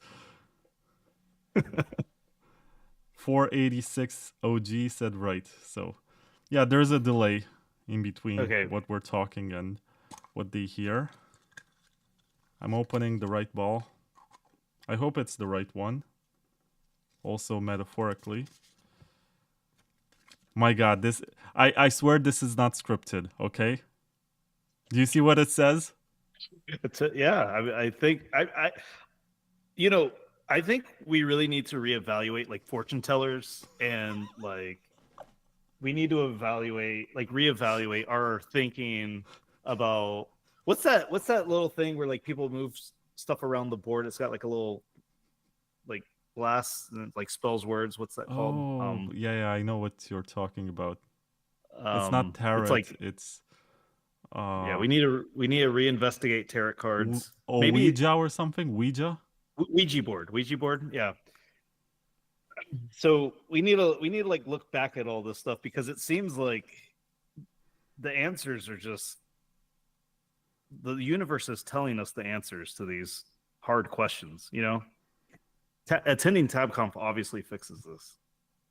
So the piece of paper inside of the ball, which people chose from the chat. So there were 1, 2, 3 people in the chat who said right, and I picked the right one, and it says attend TABConf with an exclamation point. This is beautiful. Like, the plebs are to blame themselves for the fact that they're not educated, and to fix it, they need to attend TABConf. Like, I swear this is not scripted. It couldn't be any better. Like, I have some very interesting answers in here, but this one turned out... I wish it was the other one that says subscribe to Bitcoin Takeover podcast, but it didn't land. I just got this one. Wait, was the left one subscribe? I don't know. I haven't opened it, but it's one of the 8 options. Got it. Now there's only 5 of them. So at one point, that's going to be the answer to the question. I spoiled it. But yeah, attend TABConf. How much is the ticket? $121 worth of Bitcoin or fiat USD or whatever. And that does provide you lunch and breakfast. That provides you hardware devices. That provides you access to all official after party events. So you know, essentially, we lose money on every ticket we sell. You're going to get it's pretty much a break even ticket price, more or less. So we're not out here trying to make money or gouge people. We're out here trying to maximize people to come to the conference to actually learn and make a difference in Bitcoin at a technical level, not just an emotional level. It's really, once you figure out Bitcoin is a good idea and it's interesting, this is what is next. How do you want to do? What do you want to do to like help this thing that you think is a good idea? And we really focus in on that. If you can't afford the ticket, we don't even deny you. Like, this ticket is pretty much like, please support us. But if you, for some reason, cannot afford the ticket, you can go to the website and click grant. And we have sponsors that really want to help Bitcoin, where we help people come to the conference. So please, like, just be part of this vibe that we're going for. We're really trying to make a difference here and do interesting, meaningful stuff, and not just have a conference where you listen to yet another panel or talk that is like doesn't really make a difference, that tells you Bitcoin's a good idea. Like, the idea is, we're not going to go up there and tell you about price number go up. We're not going to tell you like, oh, look at these historical charts to make you feel even better about your Bitcoin bags. Like, we're going to be talking like, what can we do to actually make a difference? So conviction is not like part of that formula, in my opinion. You get convicted through actual doing, actual building, and like learning how this stuff actually works. So I don't buy that, hey, I'm not technical, hey, this isn't for me, because we have stuff for all the way from very like beginners all the way to very advanced. So there is no like idea where it's like, oh, I don't want to use email, I don't want to learn text messages, I don't want to learn how a doorknob works. Like, all these technologies are going to be in your face, and to be truly self-sovereign requires a minimal level of competency. So, you know, and as Bitcoin is not solidified by any means, and as it gets improved, you're going to want to make sure that you stay up to date and on par with how the stuff actually works. So that is sort of my pitch for people to attend the conference. Man, I love it. Once again, $121 plus a flight to Atlanta and I guess a hotel room, but that's pretty standard. How come you haven't learned anything, Michael? I mean, I saw you in Nashville last year. Do you have any idea how much they could charge for these tickets? And people actually paid for that? Yeah, we could probably charge like $400 to $600 if we're looking to like make good money from it. But also, this is not like a full-time job. I also like to set expectations very, very low. Like, let's set expectations like at the dirt and exceed them. So I want this to be like a very like low stress sort of conference. We'll probably keep ticket prices pretty low in the foreseeable future. Really trying to make that up in sponsorship, obviously. So if you are a sponsor and want to sort of help with this idea, not trying to steal any of the sponsors here, obviously, but other sponsors that don't support this, if you Are you saying you decided don't you want do my not, sponsors? no, I'm just saying I don't want to take away from you. So if you are a sponsor watching this and you've decided, hey, I don't want to support this amazing Takeover podcast, but you want to support TABConf, then that, or but yeah, I mean, we could easily charge more money. The funny part is, I have a funny story for you. In 2018, we sold tickets for $10, and the point of that was not to make money, but to ensure that you'll actually come if you get a ticket, because we're limited on capacity. So we sold out very quickly at the $10 range, and then people were upset because they wanted to attend, but we were sold out. So people started selling the $10 tickets for over $100, and it's like, well, shit, we can't sell these for $10 because that's like, there's like secondary markets now for like resale. So we started charging like at least $100, to avoid that problem again. Well, you are Mike21 on Twitter, and you're charging $121 for TABConf attendance. Yeah. I think that's beautiful. Yeah. Well, there might be ideas where we have to like up the price eventually, just because of logistics and maybe having people help throughout the year, and like actually trying to build out the conference might need more people to like help out and actually pay out our first like paid person. We haven't done that quite yet, but we might go to SHA 256, 256 price point in the future. I don't know, like it's up in the air. We'll see. I can't promise these prices forever, so take advantage of it while the prices are this low. You can also have like a whale pass, whatever, for $210,000. So one thing that I don't think we're ever going to do is ever have any sort of tiered classism sort of idea. Like, we like to think that you have a ticket, it gives you access to everything. There's no like, hey, I can only get into this like whale lounge area or something if I have like the badge or the whale or the industry pass. Like, everyone's sort of on the same level. You can't buy your way on stage. Like, if Michael Saylor, for instance, and I'm not even joking, if he wanted to present at TABConf, he would have to go through the same GitHub submission process that everyone else would, right?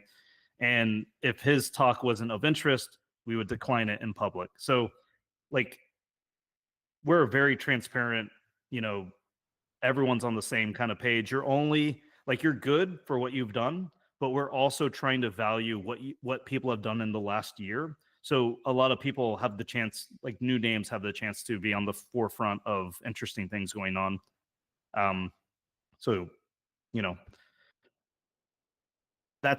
I don't think we're ever going to have the whale pass thing. Maybe we'll have some weird version of it in the future, but nothing like, I guess, what you see at other conferences. Well, I respect that, because usually the conversation is that here in Europe we have the same kind of approach where you pay for the ticket and everyone has access to the same places. But in the US, it's like these events specialize in creating these VIP areas or situations where there's an incentive, if you want to meet other wealthy people, to pay for the kind of ticket which gets you in some sort of VIP lounge or gives you backstage access to meet the speakers or something like this. Right. Yeah, I just don't really feel like it's the vibe of what we're going for. I like the idea that you could be having like a complete novice not know who Peter Woolley is and be like, hey, do you know about Bitcoin? Can you help me with this? And Peter's like, sure. And like, it's not like a big deal. You know what I mean? Yeah, and I'm looking at the webpage, which right now is 7.tabconf.com, which means it's the 7th annual event. Yeah, And eighth year, 7th conference. We skipped COVID 2020. Yeah. who's gonna speak? Like, do you have any submissions which have been accepted? Yeah, we have some accepted talks. So it's, if you go to GitHub, or if you click like the schedule link on the front page, it'll take you to our GitHub, and you can look for the accepted tag. The schedule is very much a work in progress right now. We don't have the schedule solidified yet. We do have like high level ideas of the schedule, but just not time slots slotted yet. And we are still like gonna be accepting like more content and stuff as we move forward this and next week and stuff. I'm thinking I can submit something to propose a talk, but I'm not gonna say exactly what. I don't want to influence anything. I don't want listeners to put pressure on you to accept it or whatever. So I'm just gonna. No, that's how it works. If they go on there and they concept act it and they concept knack it, but they give no technical rationale behind it, you know, I don't know. We might have to ignore some of these things if they're anonymous, you know. But if we have a lot of people start, you know, acting and concept acting about this, you know, hey, you want to increase your time slot from 80 minutes to infinite minutes, like maybe we'll have to do it. You know what I mean? Bad joke. I don't know if that joke landed.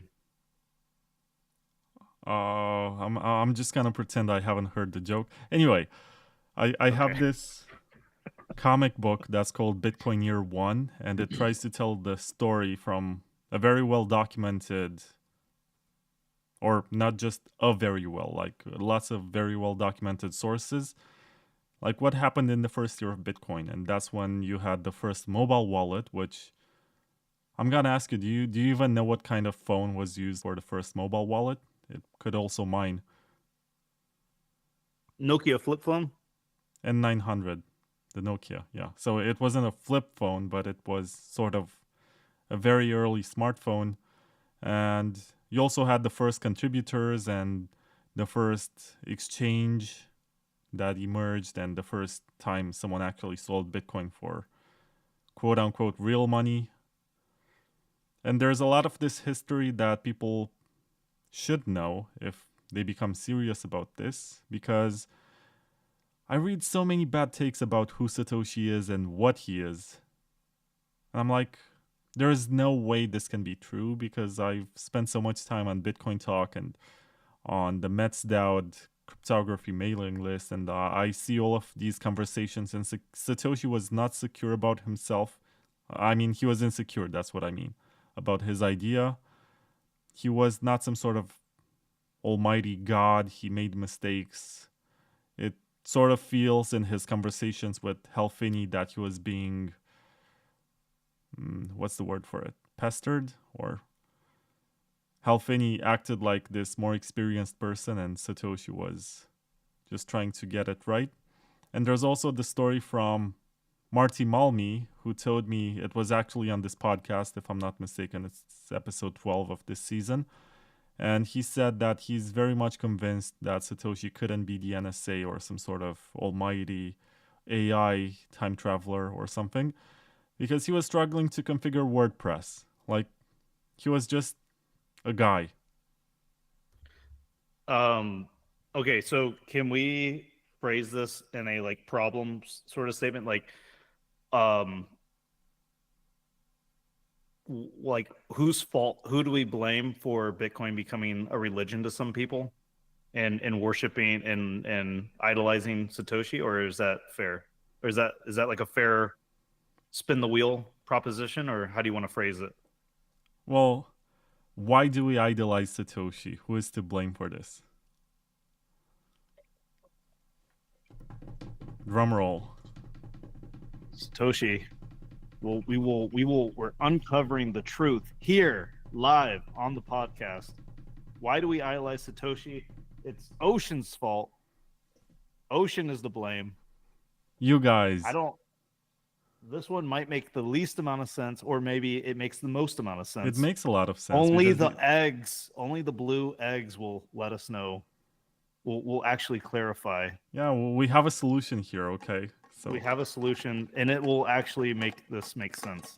You know, now that I realize it, is Ocean a sponsor? Do they give you this blue ball basket thing? Because that's kind of like what they're...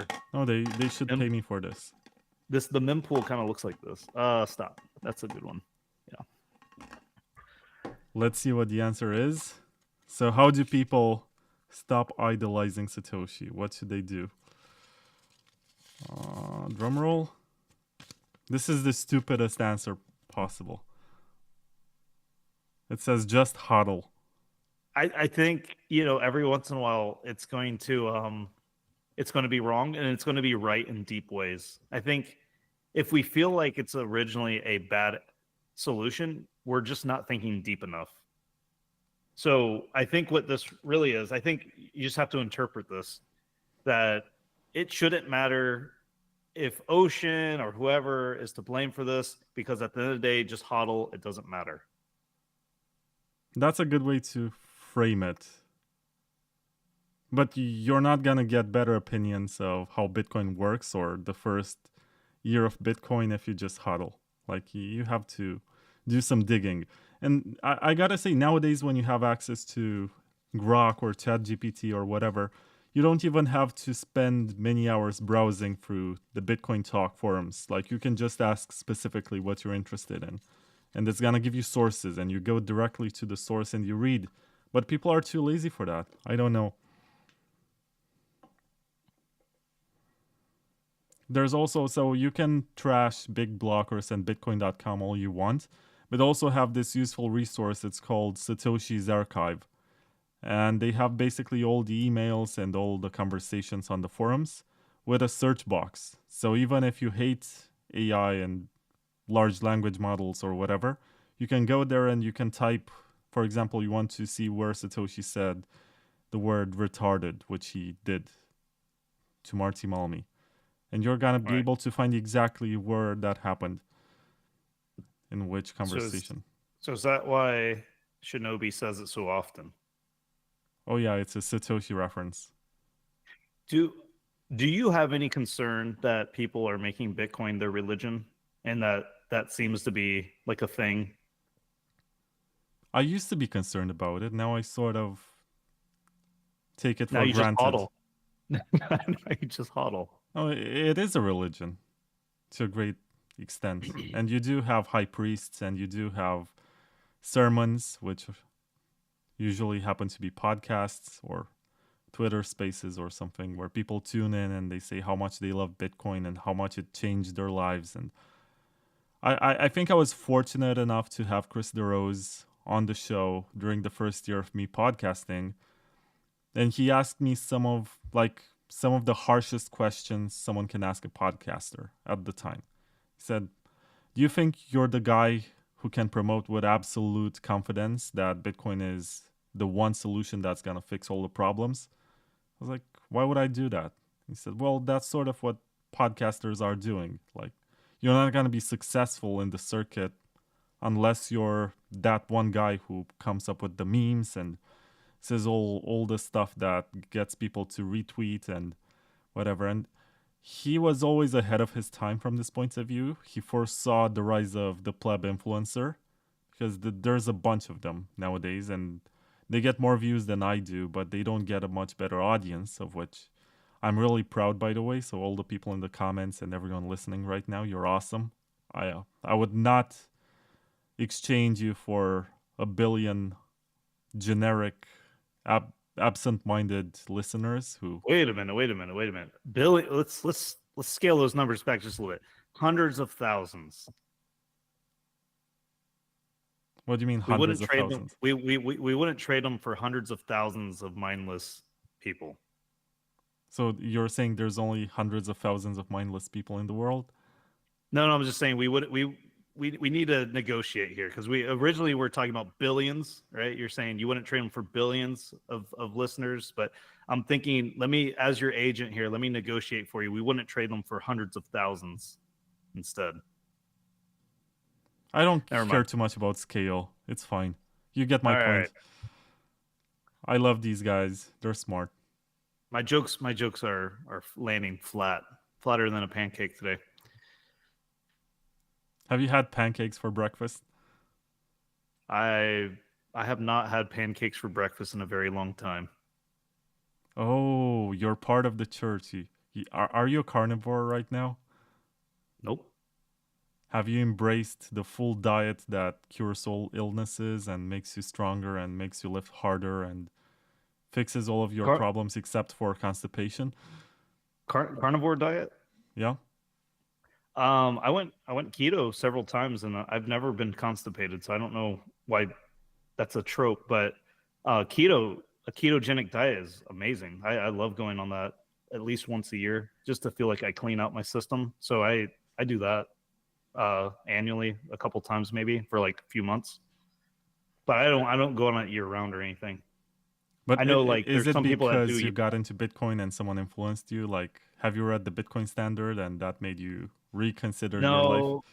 No, I did it for health reasons. So I wanted to clean up my liver. I want to clean up my I just wanted to feel like I cleaned out my body, stopped drinking a lot, and then I just felt so much better.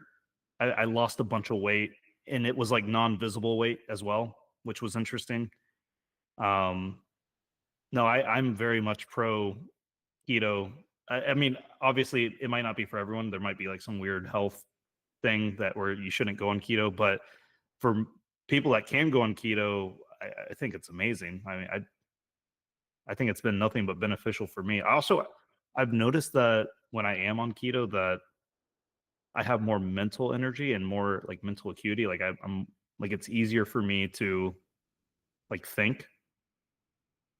So So if you take your statement and replace keto and meat with Bitcoin, that's the average Bitcoin podcast. yeah. I don't know if it's healthy to be on keto year round though. I think there's people that do it and they're healthy, but I don't know if everyone. If you know how like I'm not like I don't know shit about diet and health really, but I know a lot of bro science stuff. I wonder if certain types of people would be negatively impacted from like a year round keto diet or like carnivore diet. What do you mean certain types of people, Michael? Yeah, so like genetically, like some people might be like not adapt like not like in the not have like the right parts and the right body chemistry to have that sort of diet. You know, I assume that has something to do with it. You're not helping. And I'm Oh not either. I'm asking question yeah, like, well, what do you mean? What kind of people? And some of them might be on the wheel behind you. yeah. So should we spin the wheel to see why not all people should be on keto? I don't think Is that that's a good is that question. yeah? No, I'm just, it's not I'm a real grasping at problem, straws I here. think. I think it's a serious problem. Okay, so who is to blame for the fact that not everyone is on the keto diet? Drum roll. This is probably the most important question we've asked all podcasts, by the way. I like salads. Is it plebs again? Is it plebs again? Yeah, it's plebs again. I don't see the needle. I don't know.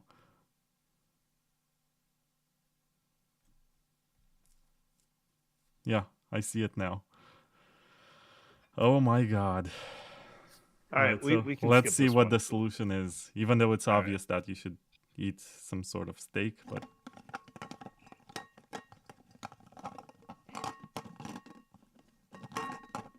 Stop. Please stop. Stop rimming. Stop rimming it like that. Did you lick your finger before you put it in there? That's disgusting, blood. I can touch my nipples too if you want. Anyway.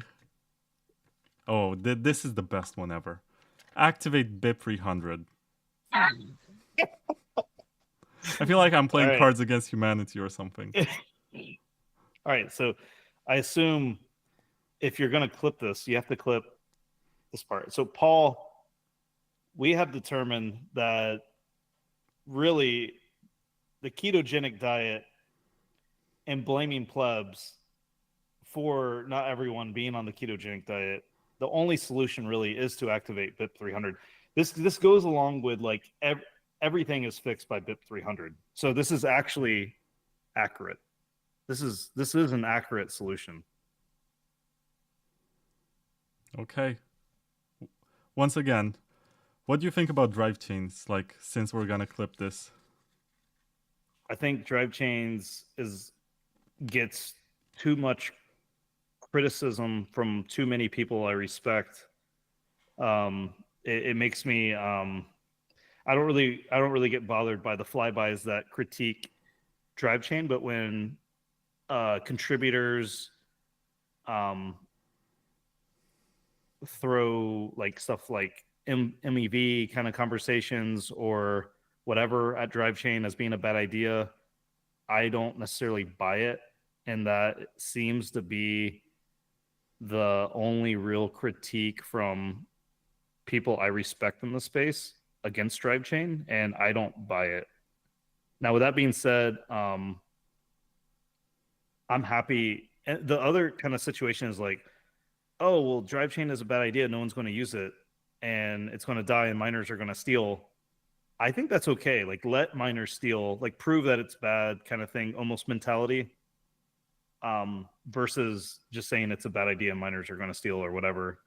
The MEV conversation gets a little bit more complex because it's building off like a sort of like, I don't know, like Ethereum kind of ideas of like, hey, you can like order transactions, or you can like, do this stuff where all miners are going to have to, run these side chains in order to do the said ordering and stuff like that. But I mean, we're talking about hypotheticals, and we're also talking about ideas where there wouldn't be a market for conveying said optimal sort of ordering. Paul sort of has a retort to many of these things. Whether people want to agree with those retorts or not, I think would be interesting to listen to, but I don't think there's ever been a forum that has been two people talking about this stuff at a very technical level that is like digestible, because it seems like whenever any of these conversations go on, either the really technical people don't want to get involved, like they just don't want to be bothered with this conversation, or yeah, so that sort of happens, or it becomes like this weird sort of like character assassination stuff that's like not helpful at all. It's I mean, maybe I'm wrong, but today I haven't seen a prominent Bitcoin contributor that is like against Bitcoin, besides like maybe Matt Corallo with like his MEV conversation, come out and like have a long form debate. We attempted to do that with Peter Todd, and I don't think it was productive at all. Peter Todd, I think, came like he wasn't prepared. He sort of like, winged it more or less, in my opinion. And yeah, I'm waiting for someone to be willing to have the patience to have that debate and stuff. I don't know if Paul's even the right person to have that debate on the pro Drivechain side. I don't know who it would be, but yeah, I guess you could say I'm not satisfied with what I've heard in the conversations that have happened so far in the space around it. To be convinced that it's a bad idea, at least. Like I'm still on the side pro Drivechain side of things, if that makes sense. Yeah, we're gonna have to ask the question about why we don't have Drivechains yet, but I do want to make two mentions before that. First of all, there seems to be a very big movement in Litecoin, and they might try this first. And I think that's going to be interesting to see if the miners are going to do any of the stuff that some people claim that can be done on Bitcoin. And there's also the fact that on the topic of MEV, we have already had a bunch of blocks that have been organized with transactions that basically draw pictures. If you look at the mempool.space explorer, we had a bunch of them that purposely drew pictures. And This is already a sign of MEV. It means that the miners are not acting under best financial incentives, or the best financial incentives are not in the mempool. Yeah, I mean, this is, and also it's like, where do you stop? Because MEV, depending on how you want to define it and the scope of it, is like the whole world of ideas and transactions and tertiary sort of ideas around Bitcoin. Like, for instance, I have a game, right? And my game is a map of the Bitcoin blockchain, right? So it's like a giant map of the Bitcoin blockchain. You can zoom in and out, stuff like that. And every time a block is mined, a new piece of land comes onto the map, right? And the hash of the block, right? The last the last byte of the block determines the type of terrain that the land will have. Okay, does that make sense? Okay, so the type of Are terrain. you following me? Are you following me on this? Can you explain again? Yeah. All right. Listen this time. I'll explain it again. So there's a map of the Bitcoin blockchain, right? And every 10 minutes, when a new block is mined, roughly, a new piece of land spawns in the video game. Okay. Mm-hmm. And the last byte of the hash of the block determines the terrain of that block. Right. Okay. So technically speaking, if your civilization or your village or whatever would benefit from a mountain versus a stream versus a field versus a forest, that's like some weird esoteric type of MEV on Bitcoin, which is like ridiculous to it would be ridiculous to say that that's a type of MEV, but it technically, depending on how far you want to go, that's a type of MEV. Like, depending on your definition and depending on how extreme you want to go, right? I can tell you've played a lot of SimCity. I have not, but this is a game I'm developing right now, so we can talk about that later. But I'm just saying, like, these MEV arguments can get ridiculous, is what I'm trying to say. Hypothetically, depending on how far you want to go. Yeah, if you want to define it in a certain way, you can say everything is MEV, as long as it doesn't follow some arbitrary rules that you just make up. But let's find out why we don't have Drivechains yet. Who's to blame? Is Paul on this? It would be funny if Paul was also on this wheel. So he could blame himself. Yeah, pretty much. That'd be a drum roll. All right. Oh, Paul is up against the spooks. No wonder it hasn't been activated yet. Ah, that's rough, man. Paul is up against the spooks. Paul, I am so sorry for you to figure out that you weren't fighting against developers. You weren't fighting against Matt Corallo. You weren't fighting against the mob on Twitter. You just didn't know they were spooks. Damn. So deep. Paul, you gotta tell us if you have any suicidal thoughts. You gotta get it on record. Yeah, we need to have Paul come out with a tweet that says I'm not suicidal. First off, we also, for you uncovering this, I think they should up your sponsorship by just a little bit, because you're like providing real feedback value. This is not easy information to gather, so maybe they should sponsor TABConf. Because nice, you're the one who brought the wheel, so we couldn't find this out without your wheel. Layer 2 labs, discussions, Drivechain discussions, and sponsorship, independent of each other, all welcomed at TABConf. I don't know if Paul is interested this year, but more than happy to have Paul involved. All right. I basically have 3 balls in the ball.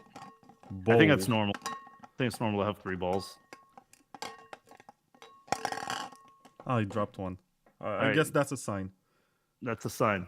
I'm gonna take the one that dropped. It's like the lottery. It's like the lottery when the balls are going around, the one drops into descends. The ball descends. I mean, the spooks have ordained this, so this is the solution. Can you see it? It says hard fork. Dude, this might actually happen. This might actually be how we hard fork is we might actually hard fork because of Paul doing something incredible, and then we have this big riff. So I could definitely like this might be how it happens. Is Paul's like, look, the users have decided this feature, this drive chain is valuable. If you try to stop it, the miners will hard fork. Like, Man, could this is happen. pure gold. This is pure gold. Like I couldn't make this up. Honestly, I would have preferred the one that says listen to the Bitcoin Takeover podcast. It would be funny if we get through all the ones and that's not even one of them for some reason. But if Paul's listening, we do want you to know you're not going hard enough.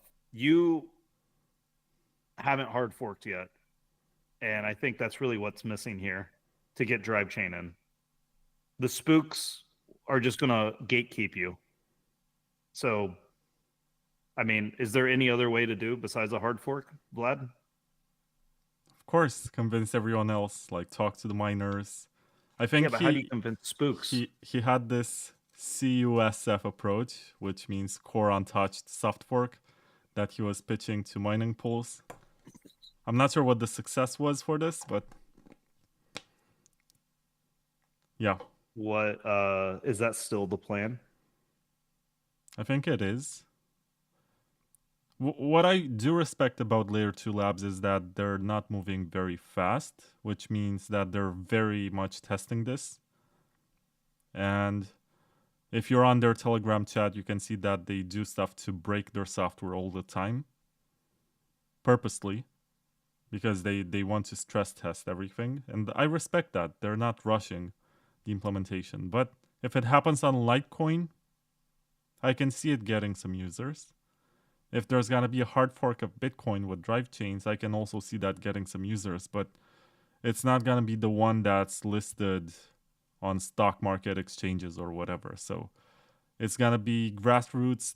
The spooks are not going to be there to provide the number go up component. So I can see why he is still trying to push this on BTC as opposed to forking off. Like, yeah, the Litecoin conversations are real interesting. I see that as a trap and also not a trap. Like, it could go either way. One, it could be like, oh, it's on Litecoin. See, no one's using it. Because that could easily be like a thing. It could be something like really, like you start getting down these weird talking points of like, see, like blah, blah, blah happened on Litecoin. See, that's going to happen on Bitcoin.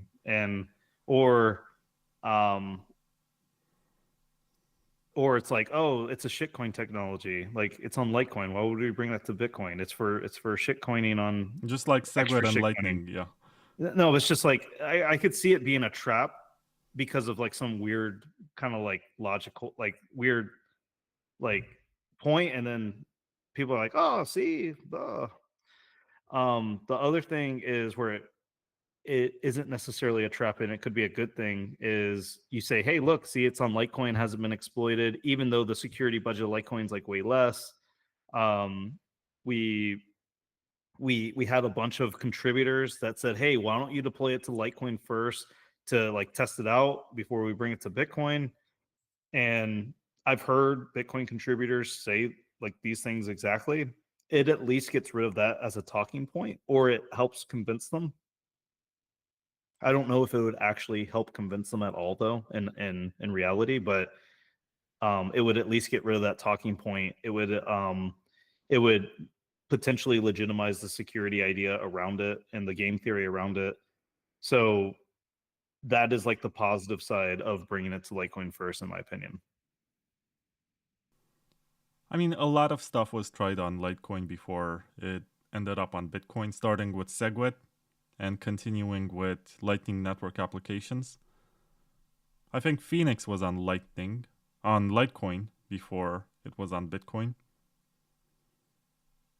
Right. And LND, I remember very early versions of LND was trying to do swaps between Litecoin and Bitcoin, if I'm not mistaken, weren't they? Atomic swaps, yeah. Yeah, but like they're trying to do it like as like a lightning channel kind of idea. Yeah, that was sort of part of the proposition for Lightning, that it's gonna replace exchanges. And of course, we didn't get to that point. Yeah, we just got to the point of trying to make Lightning just work on one coin versus trying to swap them between multiple chains. But I guess the next big thing is going to be these Taproot asset channels that are swapping stable coins. I'm trying to fake like an enthusiastic face about that, but I seriously don't care about stablecoins. Oh, whether you care about them or not, there's there's there's so much a lot of people are saying like this is going to be the next thing, you know. So um yeah. That's a very depressing thought, by the way.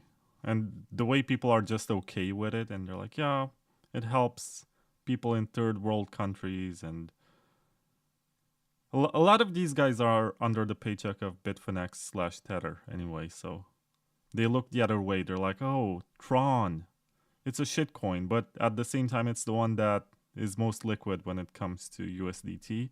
And if you look at the price charts, actually, I think not USDT, Tron outperformed Bitcoin since it started being the home of USDT. And that's not something people talk about, but it happened. I think yeah, I think like there's this idea that Bitcoin sort of failed to scale quickly for user experience. So you have like these situations of where you have a lot of interest wanting to get in Bitcoin, but then it's caused some bottlenecks, and it's caused like some high fee markets, and it's caused some situations where things are impractical. So then it's like discouraged a big wave of people coming in, and then you wait like a few years, same thing, wait a few years, same thing, and then you get to the point where people are like, oh, they already have like ideas of Bitcoin from like 6, 7, 8 years ago, and you know those people have already moved on to other things, and it's like, oh, now the solution is going to be like, well, Bitcoin obviously can't work, but these stable coins can. And it would be really nice if instead of us pushing these stable coins, we just had like Bitcoin that worked for them. And then it's like, wait, the stable coin is Bitcoin, like you and like or whatever. Like the idea is like we're not trying to push like a USD dollar on like some financial system that just thwarts the and circumvents the existing financial system. So like in terms of like the same sort of currency, like it would just be nice if it'd be nice if we were able to do that like legitimate S curve adoption, you know. I think that's really where like these things come in, like Fedimints, stable coins, like all these ideas, even like Lightning and Arc, like they're all because like you know, going back to like the 2017, 2018 sort of discussions. It's a bit desolating when you think about it, that the only solutions that raised a lot of money to get built are the more centralized ones, as opposed to the ones that actually fulfill the mission. It almost makes you wonder, like, yeah, of course, people are gonna start flame wars in the comments and say, wait, Lightning is decentralized because you can open a channel and look, the fees are low, but can most users open channels right now and transact on Lightning, or is it non-custodial Lightning use the more popular version of it? And I don't think that's true. I think most users have sort of embraced the idea that they're gonna accept custodians with Lightning. I think there is a very nice meme that goes back to the Rick and Morty episode with the robot that passes butter.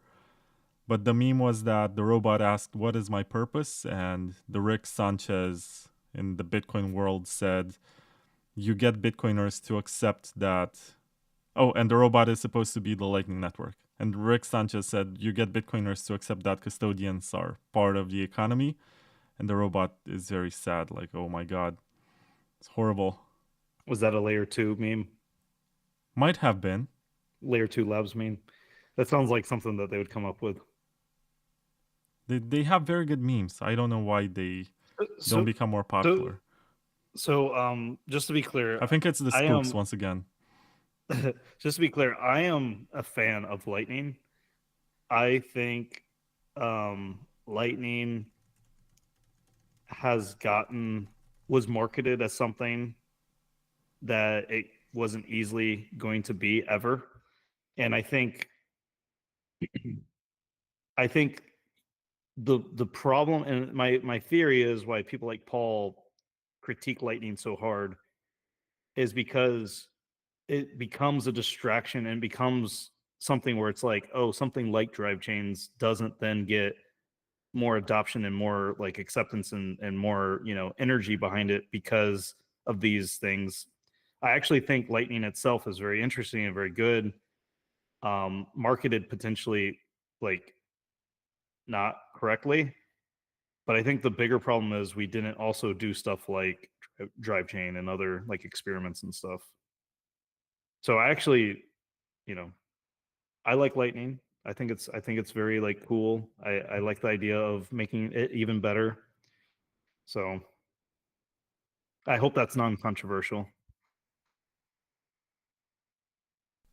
Well, for the record, I did use Lightning, and I do find it interesting, especially when you have this fungibility issue with your Bitcoins. And in my case, I receive donations to addresses that I put on the website, and some people send me Bitcoin for reasons I don't know yet.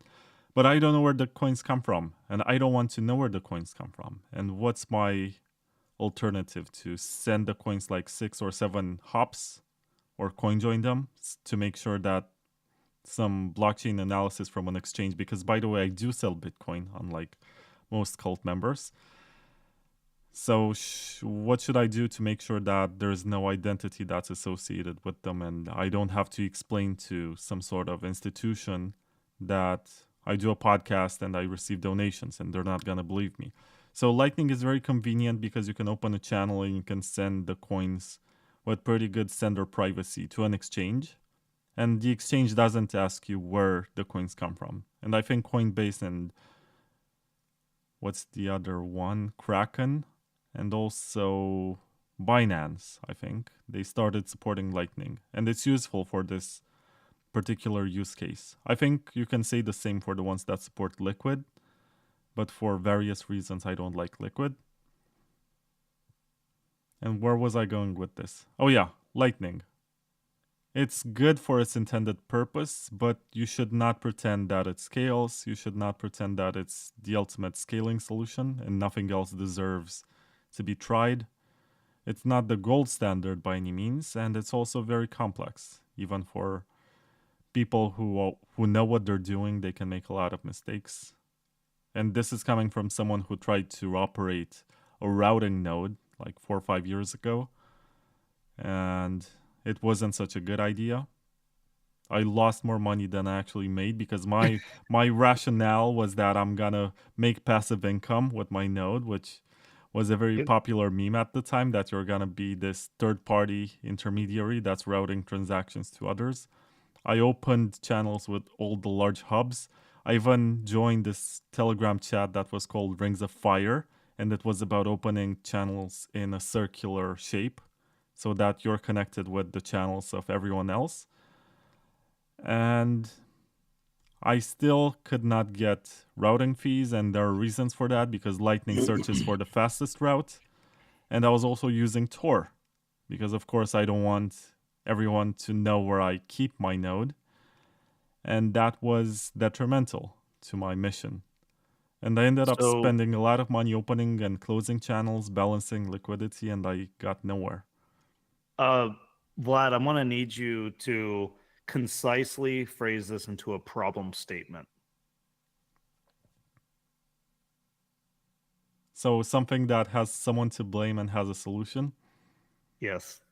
The problem is that one of these two solutions left or listen to the Bitcoin Takeover podcast, and we don't know that's true. That is a conspiracy that we have subscribed to, but we don't know it's true unless it's like Schrodinger's cat, we don't know if that's actually the case until we open it up. So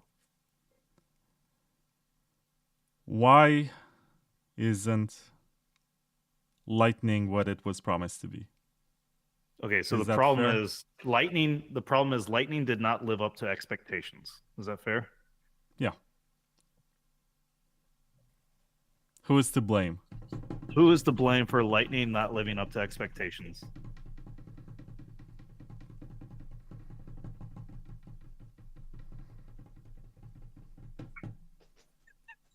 Jack Dorsey. Oh my god. And the one next to it was Blockstream, so it almost got to Blockstream. Oh my god, that would have been great if it was almost. I mean, it really it was trying to. Fate in the universe was trying to decide if it was Jack Dorsey or Blockstream on this one. But Jack Dorsey is very involved with Lightning funding and Spiral and LBK. I mean, it just still makes sense. Oh, when you think about it, it was Jack Dorsey who paid Matt Corallo to rewrite the Lightning code in Rust. I love Jack Dorsey, but man, he appears to be the one to be blamed for this. He should come to TABConf and explain. Anyway, I have 2 balls. I'm not gonna play the same game of asking you when to stop. I'll just ask the chat left or right. And this is gonna provide the solution to making Lightning work as promised. Someone in the chat, Crev23 said LN is shitware made for banks. Just a guy who loves Caspa said right again. So I guess this means right ball or egg or whatever this is supposed to be. This is my right. I guess it's your left. Let's see what's inside.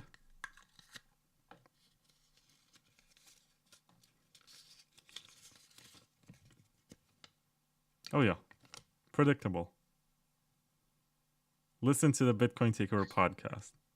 I don't know if this is a solution to anything, but I had to put this shameless plug inside.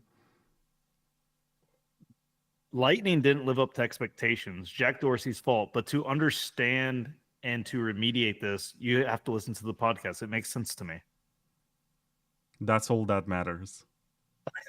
It's not the truth that's important. It's whatever's happening in your head right now.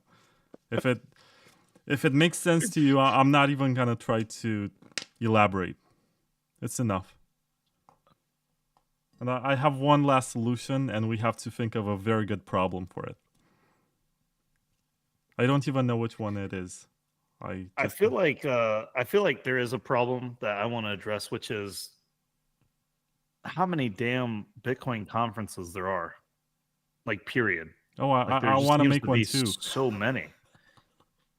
I mean, there's just so many Bitcoin conferences, and I plan my conferences a year in advance, and then people are like, "Oh man, that's right in the middle of this, and this." I'm like, "Whoa, what the heck?" Those weren't even planned 6 months ago. Doesn't matter what time of year, there's always a Bitcoin conference, it seems like.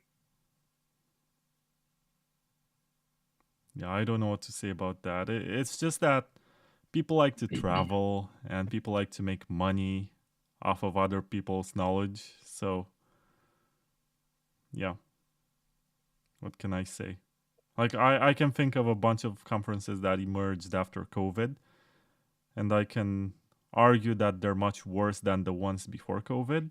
I can also argue that we never got to the same intellectual debates that we had during the block size wars, when it felt like you had the brightest minds coming up with solutions, and then many of these solutions never went anywhere. Yeah, it's kind of. I would say the depressing. best conferences we've had in Bitcoin were probably the scaling conferences. And I would put TABConf as a second to that, or whatever, behind those conferences, just because they're OG original conferences that really tried to do, I think, something in the same vision, which is progress Bitcoin and have meaningful kind of conversations. I'm not OG enough to talk about this, but there was one in San Jose in 2013, and people swear by it. They say it was the one that changed their life. For example, Sergio Damian Lerner, creator of Rootstock, and also the first person to suggest that Satoshi might have mined 1 million Bitcoin. He attended that one, and that's when he decided he wants to go full Bitcoin and work in this space for the rest of his time. And Gavin Andreessen, he was pretty big. I was surprised, I think a couple of weeks ago, I asked people on Twitter, what do they know about him? And the most common answer was that he's the one who spoke with the CIA, and he's the one who scared Satoshi off and also said that Craig Wright is Satoshi. And these are the only 3 pieces of information that people know about him. And it's kind of sad because he also created multisig on Bitcoin, for example, which he doesn't get credit for. Yeah, I mean, he maintained the project for years. The thing that was weird about Gavin, especially, I have a couple emails with him back and forth, but the thing I don't like is he came out on his like Ninja blog, whatever he used to use, or if he still uses it, posted that he may know who Satoshi is. It's this Craig Wright guy. And then like a day later or something, he posted, I may have been fooled. This is why. And like he like writes out like, oh, I think I was fooled, right? I Like think the only word like a was day, bamboozled. yeah, whatever. That's the one that but then used. he like deleted it. Then he deleted that post, which doesn't make any sense. Or he removed it at the time. I did not understand that. I think the common wisdom surrounding that moment is that he was sort of he might have signed some sort of NDA with Craig Wright. Right. I think that's something where it's like he broke the NDA and he had to like delete that post, but it was the post that was talking about how he got tricked. And if he had to delete the post that he got tricked, that's really freaking sad. Just saying. Anyways. Just wanted to charge my light, ignore the whole process. We should frame a question for this, like who is to blame for the whole Craig Wright situation? It was one of the darkest episodes in the history of Bitcoin. Yeah. Who is to blame for Craig Wright becoming popular or tricking Gavin or just doing everything that Craig Wright did? Because even today he's on Twitter and people, drum roll, people think that he's Satoshi. I had Daniel Kravis on my show, very smart guy, but he for some reason argues that Craig Wright teaches him about Bitcoin, which is laughable. Roger Beer. Is that the answer? It doesn't make any sense because I think Roger was like really against Craig. No, the story between them is that actually Roger gave him the benefit of the doubt, and I think later on he disliked them. He sued him in court and actually won because they were having these private conversations about Bitcoin and stuff. And at one point, Roger mentioned that there's this checksum in Bitcoin addresses. And Craig Wright was like, no, there's no checksum. And Roger realized, wait, the guy who created Bitcoin doesn't know that there's a checksum. And that was his eureka moment. That was like a weird... Okay, this is me not understanding pay to public key hash maybe all that great, but there was like some weird technicality where it's like it's really hard for me to understand that specific point because and correct me if I'm wrong, I'm happy to be wrong on something technical, but my understanding was all the clients and all the ways that anyone ever produced like a pay to public key hash interfacing with the one addresses on Bitcoin all had that checksum at the end. However, was it part of consensus? Like, could you hypothetically mine a non-standard transaction without that checksum in the address? And I think that could be true. So like technically Craig was like right, but like only on like a technicality or something. I'm not 100% sure what's the context.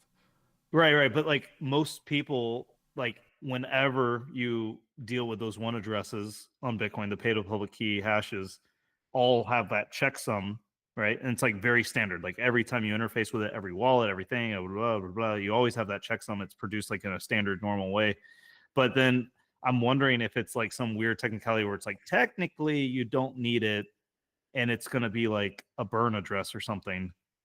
But it was weird because I think also Craig, whether he's right or wrong, I think it's like he also said like, oh, there's definitely a private key behind this because I don't know. I forget the argument. It was some weird. Regardless, it was either like a actually, kind of thing that didn't really make a whole lot of sense and was sort of irrelevant, or it was some sort of like Craig just totally didn't know what he was talking about. It was either one of the two, I think. Well, either way, it was like the eureka moment. It was what Roger needed to understand that Craig Wright is not Satoshi. We also have a solution for this, even though I'm not sure if there can be a solution, but it's the best one. Can you read it?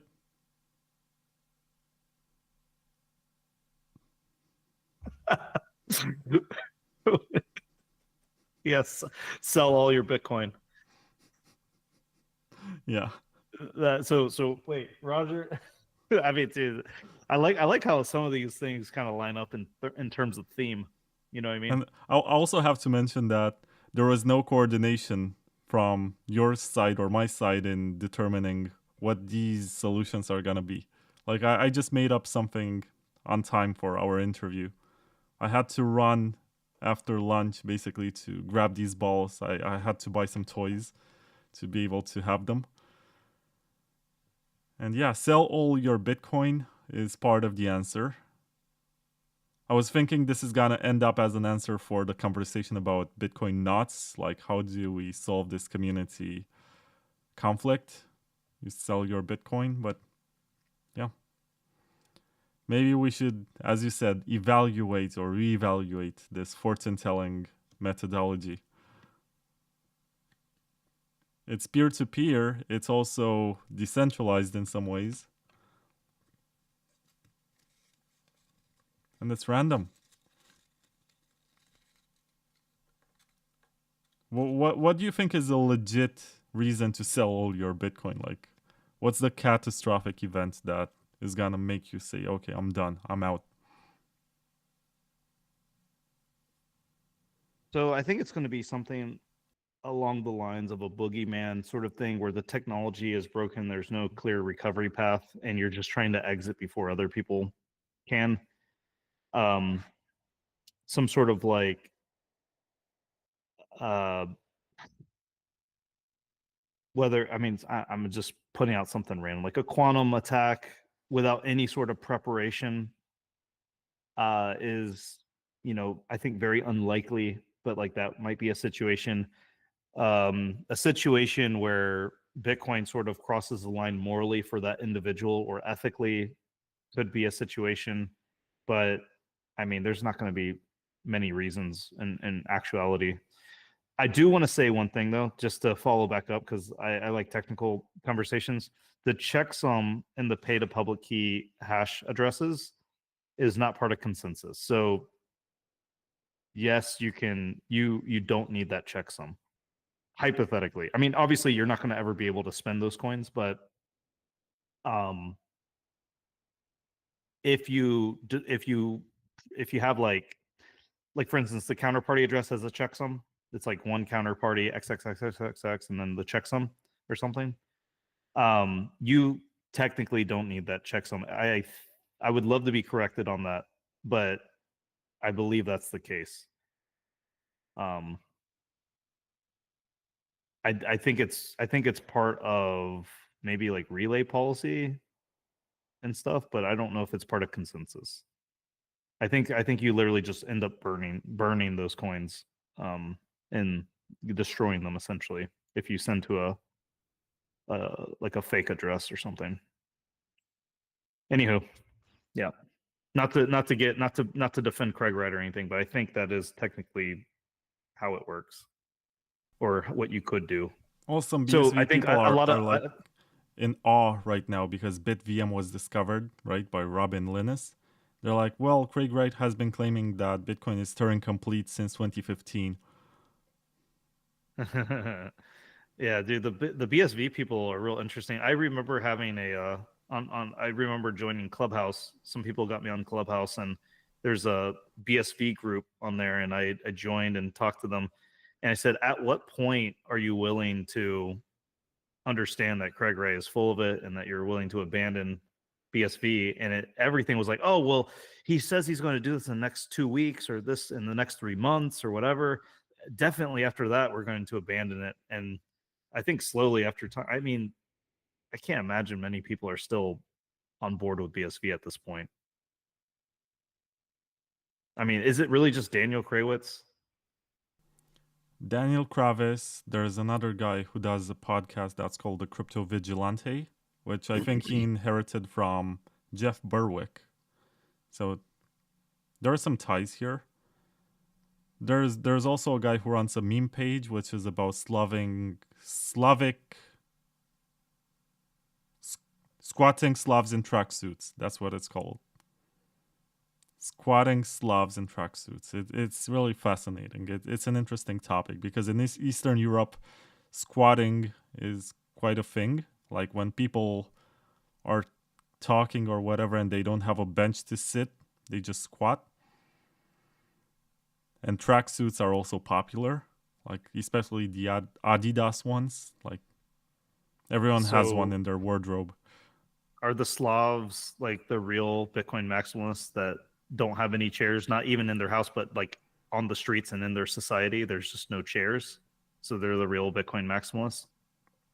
Yeah, might be. Well, there you go. Good way to end on a squat note. Oh, you want to end this? Oh, I'm just saying, we're out of balls. Yeah, we're out of balls. I came here to look at your blue balls, and you've opened all of them, and we've uncovered all the mysteries inside of them. What else do you want to talk about? It's interesting that the contents in the blue balls is white. I do need to probably peace out in 15. Just FYI. Okay. I just wanted to ask you some practical advice. You've been around for a long time, and there seems to be like a mental health problem in Bitcoin right now.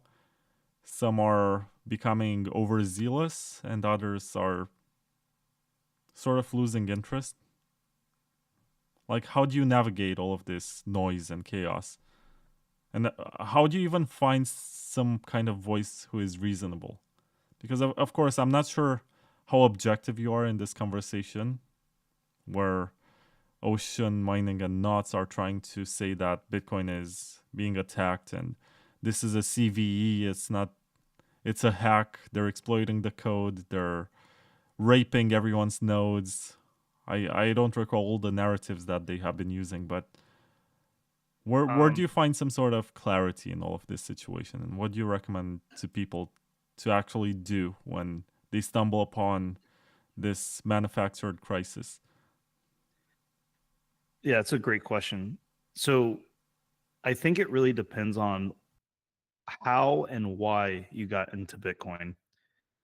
When I got into Bitcoin, for maybe about 6 months to 8 months, I spent nearly all my time trying to prove that Bitcoin was a flawed technology to my coworkers at the time, where I worked in an IT center, like a software developer, hardware, everything was just, a lot of smart engineers I worked with, and we discussed Bitcoin at length, and I thought this was ultimately going to fail and this was a bad idea. And I spent a lot of my time trying to do gotchas and trying to be like, oh, well, this would happen, blah, blah. And the more that we talked it out over the course of 6 months, and the more me trying to defeat and prove that Bitcoin had bad ideas, it seemed to have some sort of answer that addressed like nearly every concern I had, to the point where like I wish I was just dumb and not, like whatever. Like I wish I just FOMO'd in and figured out how to like buy Bitcoin earlier than I did. But you know, maybe I would be like super rich. But I spent all that time trying to figure out or trying to prove that Bitcoin was a bad idea, and in the process of doing so, convinced myself like, holy crap, this is actually a very elegant solution to all sorts of problems that I thought it would be subject to, and to the point of absurdity. So I actually take a different sort of idea. I have different ideas than most people. I think if Bitcoin, for instance, only had one miner, like completely centralized, that Bitcoin would still survive very easily, and it would potentially have periods of centralization and decentralization, ebb and flows. It would actually survive that long term. So over, decades and 100-year sort of periods, you would have periods of mass centralization and mass decentralization, ebb flow, and Bitcoin would actually survive these sort of events because of the technology itself. And ultimately the premise of you being able to wait for more confirmations and wait things out and stuff like this. So I kind of come at this with a completely different approach and a different sort of mindset, I think, than a lot of people. So I don't necessarily get like disturbed or whatever when non-ideal things happen. And I don't necessarily subscribe to a lot of the issues that other people have, especially like the cultural, emotional sort of ideas. Because I got into Bitcoin because I'm like, oh, it's actually immune to these sort of ideas through a dry sort of consensus technical process. And that's how you sort of squash these ideas, where you don't need a House of Representatives and a Congress to sort of facilitate, these policies at the consensus layer. So I would say that my understanding and conviction of the technology being a good idea came from a place that was maybe a little bit more based in my head, where a lot of things, like for instance, people inscribing JPEGs do not bother me at all, really. For instance, that bothers people ad nauseum. People are like, oh, people don't take us serious.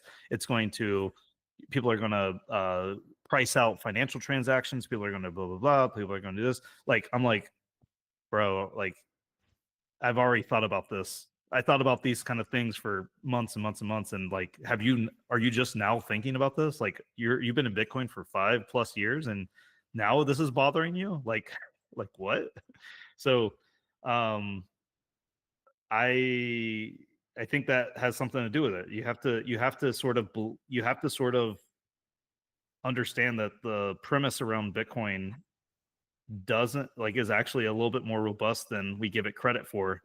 I remember someone saying, like, if this were to kill Bitcoin, then Bitcoin was doomed already. And how this person on Twitter today got like a bunch of flack. I forget who it was, but like I kind of like I think it's like it makes perfect sense to have that sort of opinion. I think that people do not have that opinion. They believe that Bitcoin is secured by the community around it with this squishy soft layer. And this is actually also where Greg Maxwell and I sort of have disagreements. We agree to like disagree on some things. Like Greg, like I'm even at the point where, like, again, a point of some people may think this is absurdity, but whatever like Bitcoin is whatever the most people like say, like, this is Bitcoin. Like if Bitcoin Cash hypothetically got more hash rate for an extended period of time, the price of Bitcoin Cash became like vastly greater than BTC Bitcoin, we would be calling Bitcoin Cash Bitcoin. And I would be okay with that, because that is how Bitcoin, in my opinion, in my head, works. And that's how you resolve these sort of super controversial conflicts is you fork, and instead of trying to guess which side is going to win, you just say, fuck yeah, I don't care. Like, whatever happens, that's going to be the new Bitcoin. Now, this is where a lot of core contributors will disagree with me, like people like Greg Maxwell and others that are very respectable in the space. I think it's like, if everyone calls a shoe like a guitar, then even though it makes absolutely no sense, it, that's how language is changing, that's how culture is changing, whatever. It's like you can't really control that. So yeah, I think that sort of helps, where you can kind of be a little less emotionally disturbed when a lot of these events happen. So that's my long answer of saying why, like showing like why some people are more resilient to, events than others. That's my theory, at least. Right, but let's assume that we're talking about someone who doesn't know anything about how Bitcoin works and just follows the opinions of people, which is a large majority by this point. So where should these people seek clarity? Like, obviously they're not TABConf. Yeah. So I think that's like really important. You have to know how Bitcoin works. You have to clear up these misconceptions. I think if you didn't start by questioning Bitcoin, and you didn't start by saying Bitcoin was a bad idea, I think you're doing it wrong. I think you should always assume Bitcoin was a terrible idea, and you should prove to yourself otherwise by coming to TABConf. I don't know. I earlier I said, after you figure out Bitcoin's a good idea, come to TABConf. But maybe if you don't think Bitcoin's a good idea, still come to TABConf. Whatever. Maybe Taleb is gonna buy a ticket. Yeah, I think it would be really fun if we did have a bunch of critical thinkers that were not fans of Bitcoin, actually, like, not fans of crypto, period, even, or just not fans of Bitcoin, whatever. Have meaningful debates. I would just want to make sure that that was curated in a way that wasn't just a waste of time, because I can easily see those things just being like, slop entertainment as well. Oh, get David Gerard, the guy from r/botcoin. Also Wikipedia editor. We'll see if he comes. Yeah, that would be fun. I'm sure he'll come one day. I'm really happy that you keep going with TABConf.